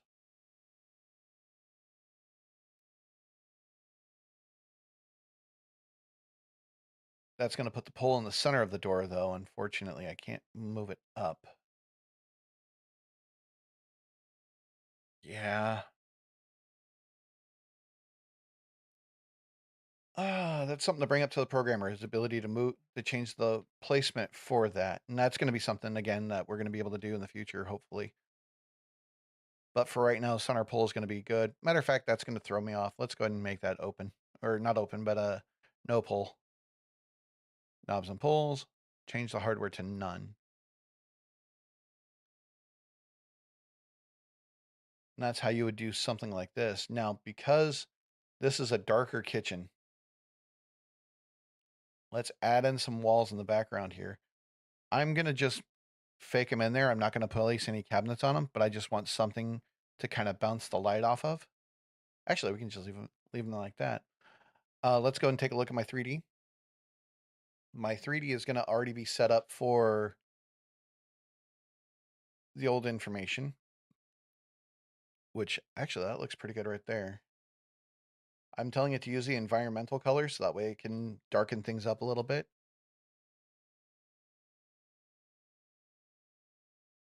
That looks more gray than anything. Change my material look. Since I didn't change the material type, I need to change the material itself. So for my red oak, anything red oak, I want it to look, let's do gray. Ooh, that's perfect right there. And my side panels, which are red oak plywood, change that to look gray as well.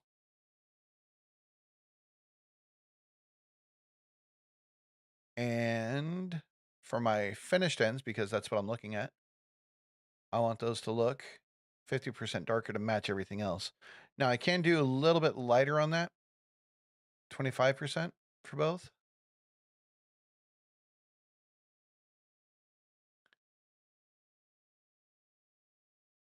That looks a lot closer to it. I know that it's got more of a wood type look to it.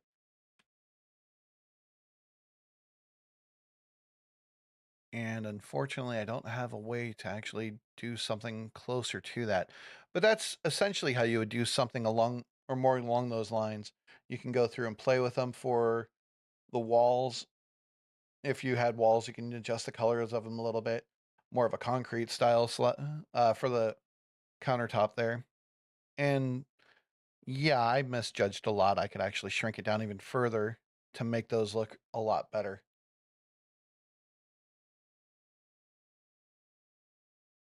If I turned off the environmental colors, that actually looks pretty close right there.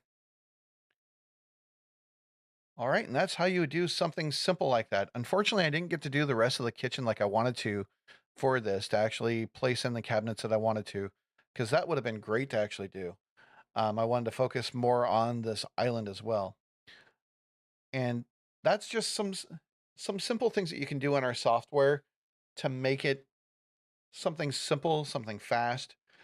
Unfortunately, I don't have the measurements like you would in the field, so I had to go by eyeball for all of this. I know that you would have the measurements of the room. You would actually have what the customer wanted, so that way you can place everything exactly the way they needed it to be. I wish I had that information. But with that information, you can make this an even stronger looking job. You can make this so much easier. We give you the cut lists, we give you panel optimizing, we give you job costing, we give you everything that you need to build these jobs for your customers any way possible. Is there any other questions or anything like that before we end? Because I did say that I wanted to try to make this about 2 hours long. It's got about 10 more minutes left, and I don't want to take up much more of your time because I understand time is very precious to you, whether you're working on job or spending it with family. I understand your time is precious, and I do thank you for sharing that with me today. Are there any other questions that you may have today?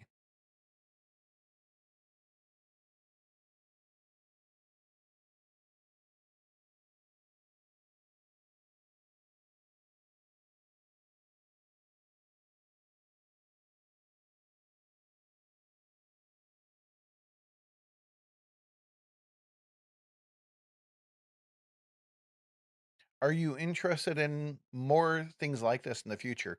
I understand this was something very thrown together, and this is, again, I was pretty nervous starting this.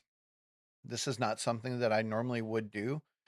Maybe I could actually focus on individual items in the future to show how to do things in our software to where you can actually see them being done live in front of you. I'll obviously slow it down a lot more because I went pretty fast once I got the hang of things. But I want to make sure that you understand what I'm doing. And that's also why I'm doing this as a YouTube video. Unfortunately, I did forget to hit the record button, so none of my recording actually got made. However, this will stay on the YouTube live as well. And what I can do is um, what I'll do is I'll go ahead in the future and just go ahead and, okay, so there is interest for more. Awesome. What I'll do in the future is I will go ahead and download this video so I could actually keep a recording of it, and I'll make shorts that I can post on YouTube later. That'll be my project for the week, basically. But do you have any suggestions as to what you want to see in the future? Do you want to see more kitchens like this? Do you want me to try to see if I can duplicate your kitchens just from pictures? Do you want me to see maybe if I can just show off just generally what you can do with the software? Because you can do anything with our program as long as you can start with a box. One of the things that is fairly simple for me to do right away, let's make a table. Let's make it 48 inches wide, 0 inches tall for the wall here. Thank you. I really appreciate that. I was very nervous doing something like this. It's not something that I'm used to. I'm used to more one-on-one or phone call. And again, if you have any questions or anything, please feel free to give Cabinet Solutions a call. Unfortunately, I'm not able to make an island out of, or make a table out of Euro, so I'd have to build this in face frame. Let's do a base cabinet, make it 48 inches deep, or 48 inches wide. Again, 44, it's 40, that's fine. Place the cabinet, elevations. I'm just building a quick table for this, so I'm just going to clear everything. Delete the items I don't need, remove my countertop. Or actually, no, we need the countertop. We don't need a back. And I don't need toes and sleepers. Yes. Then I go to view and delete boards, delete the items I don't need. I don't need my panel. Don't need my panel. Don't need my nailers. I could have removed these in the standards, but that's okay. Basically, I want to keep my left and right style. And matter of fact, let's go to construction methods 2, put in a solid top, remove my door, go back into my standards, go to material thickness, and change the thickness of my face frame. Yeah, it's under material thickness. I believe, yeah, face frame thickness. Let's make it 3 inches. Go to my countertops here. I did see that there is a question. Give me one moment, and I'll be more than happy to answer that question. And place that, or make a smart copy of that. Place it on the back side of the wall here. And boom, you have a table. Okay, you have a cabinet that's kind of a sewing station that the back is in the center and has access to both sides. Is there some way to manipulate the program into doing something like that? Do only, is there a way to do only parts for like a drawer box? Yes, there is. Matter of fact, I actually did a video for just creating just a drawer box and then placing it into a cabinet. You can actually go through that. It's creating a drawer box. This will go through. Let's pause that because that's got my voice on there too. What I did was I actually created just this drawer box and I deleted, and then eventually I placed the cabinet and then I did the math to actually place the drawer box in here. But this video itself will go through and making just the drawer box. And I believe that's what you're asking for. In regards to, Yeah, you should be able to actually send that over to the workshop for making dovetails. I believe this video here should be able to help you out. If you have problems with it, or if it's not fully what you're looking for, give me a call on Monday. Phone number is again 209-836-4077. Give me a call Monday and I'll work with you on this if you need help on it. And let's see if we can figure it out, because that is interesting. And I believe I actually did something like that. So the sewing station that the back is in the center and has access to both sides. So something like that. Um, hmm. So let's do something like 36 inches. Access to both sides. So you would actually need to do the from left and make that like 24. Actually, probably not even that deep. Probably about 10 on each side, I would say. Not edit wall. You need snap to angle. And let's make that like 10 inches deep. And then we're going to do from left to be 24 inches. And again, 10 inches deep, something like that. So you have the back here, and then items that can be accessed on this side and on this side. Because what you would do is you would actually, that's not correct, is that? Nope, that would be 8 inches, not 10, or not 24. So that'd be 16 inches. Let's remove that last wall here.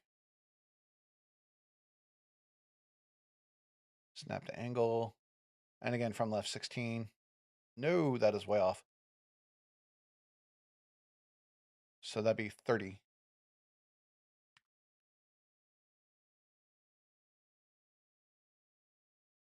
No, what's that distance? 10. 26. I'm awake, I promise. 26. 10 inches. Let's see. Yeah, no worries. I'm more than happy to do stuff like that. I actually enjoy making videos like that. Sometimes I like to post things that challenge me. One of the things I've been wanting to do is taking our video for making doors and just basically trying to place a cabinet and making it look like the doors are open on that cabinet. The problem is that is a lot of math. You could actually do inset doors in our program too. Again, or inset doors, obviously you can make the correct size for the doors just by doing a negative value for your insets or for your overlays, and that insets the actual size. But to make them look like they're inside the actual cabinet, that's a lot of time, because what you have to do is you actually need to make a zero height wall that's right behind the face frame by 3/4 of an inch or whatever the thickness of your door is. And then you have to do the math to actually put the doors and drawer fronts in the correct location. It is a very time-consuming video. It's a or not video, but it's a very time-consuming process, but it is possible to do. It's just, since it is very time-consuming, I don't know if that would be worth putting or creating a video for it, because I don't know if that would benefit you the most. But if there is any interest on that, please let me know. I'm more than happy to look into something like that. But in this situation here, for your little, or for the, not little, I apologize, I didn't mean to demean it. But for making the sewing station, I understand this is probably something very rudimentary. I don't know what your measurements would be or anything like that, but you can do something like that and make it say, um, let's see, I was making them how deep? If I were to do like 10 inches, or not, yeah, 10 inch for the width, but I would need to remove Smart Placer.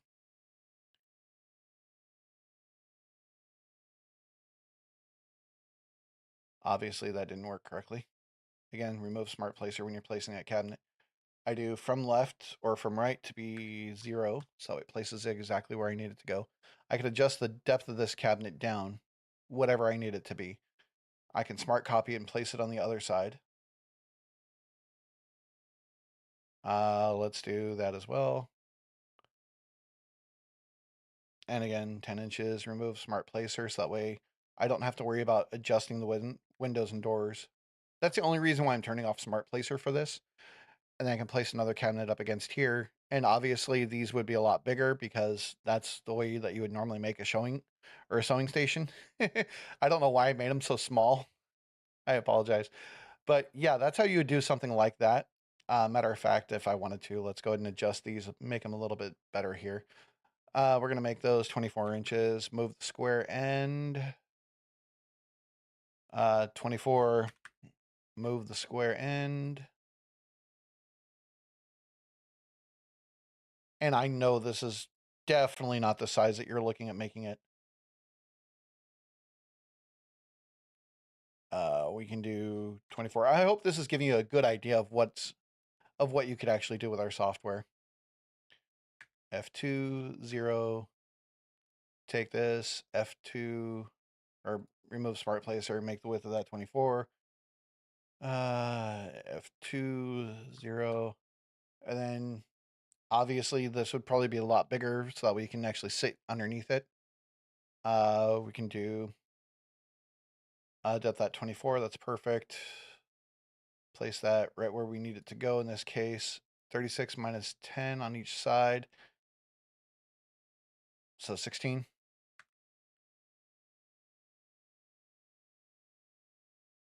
And something like that. And then I can go through and remove the side panels on here if I need to. So that way I can have access this way and this way. And then I can do a wainscot panel across the back. That's simple enough to do, 36. And again, this is stuff that I are probably being a lot bigger than that because it would need to actually extend out either way.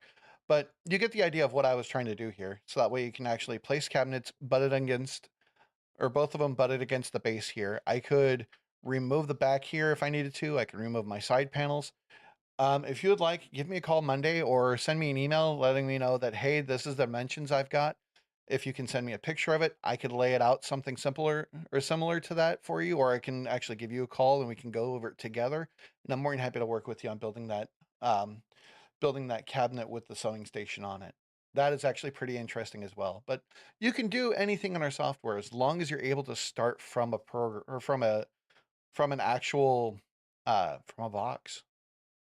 Matter of fact, this is one job here that we actually use for testing.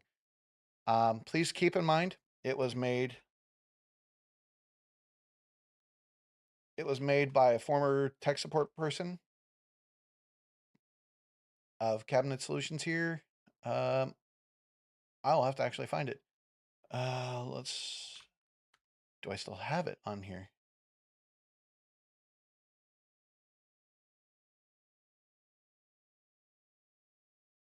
I'll have to see if I can find it. Matter of fact, let's see if I can actually do that here really quickly.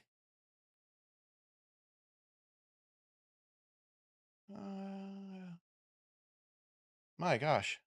Okay, I'm gonna have to look to see if I can find it. Somebody or one of our former techs actually made a 1950 style diner completely out of the software, including seats and everything. Let me see off camera if I can find that really quick here. Give me one moment, please. We're gonna put this over here because that is one thing we use for testing. Absolutely love it. Documents. Thank you very much. I really want to do more like this in the future, and any help that you guys can give me or any feedback is perfect. I mean, I do want to actually do more like this. Oh, there it is. Okay, so we're gonna do that. I'm gonna put it into place here really quick. And I know why. It's because it was marked as hidden, and it's not. So what I'm gonna do is let's go ahead and show you what this job looked like. And we use this for actually testing. I understand these measurements are just wrong. They need to be remeasured sometime. But he did this in the old 6.8 version of Cabinet Solutions.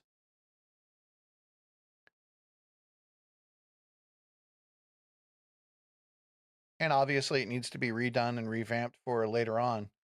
But he had a kitchen, he had a dining room, he even had the actual the hostess stand. He had everything in here. And obviously, this could all be redone in the software to make it a lot better. But this is just to show you what you can do on our software as long as you start from boxes. These are radius cabinets. That's how he made them, against a zero height wall. He actually did that right after I showed him how to use radius cabinets to make columns. He decided to want to make a 50 style diner one day. But yeah, stuff like this you can do in Cabinet Solutions to actually show off the potential of it. You're not limited to just doing a kitchen or a garage or a bathroom. You can do anything in our software as long as you can do it out of a box. And if you have any more questions or anything like that, please feel free to give Cabinet Solutions a call, 209-836-4077. I'm more than happy to help out any way I possibly can, or you can send us an email to support@cabinetsolutions.net. Again, I understand your time is very important, and I want to thank you for sharing it with me today. Please send me feedback. Let me know through email if you what you would like about the soft or what you like about this video, what you don't like about this, what you want to see in the future, or send us a message on Facebook. Our Facebook is Cabinet Solution, or on our it's actually on our website here. Let me go ahead and close this out here. Up at the top of our website here, we actually have our links to our Facebook. Twitter, we have it. I don't really monitor it too much, but if you do leave me a message there, I will take a look into it. But leave us some feedback, leave us some comment. Please tell me what you want to see in the future. I love doing videos like this. I love sharing. This has actually helped me out tremendously. And again, thank you very much for your time today. I will go ahead and end the video right here. Let's go ahead and end it up. And again, thank you very much. I hope you have a great weekend. Spend time with your family.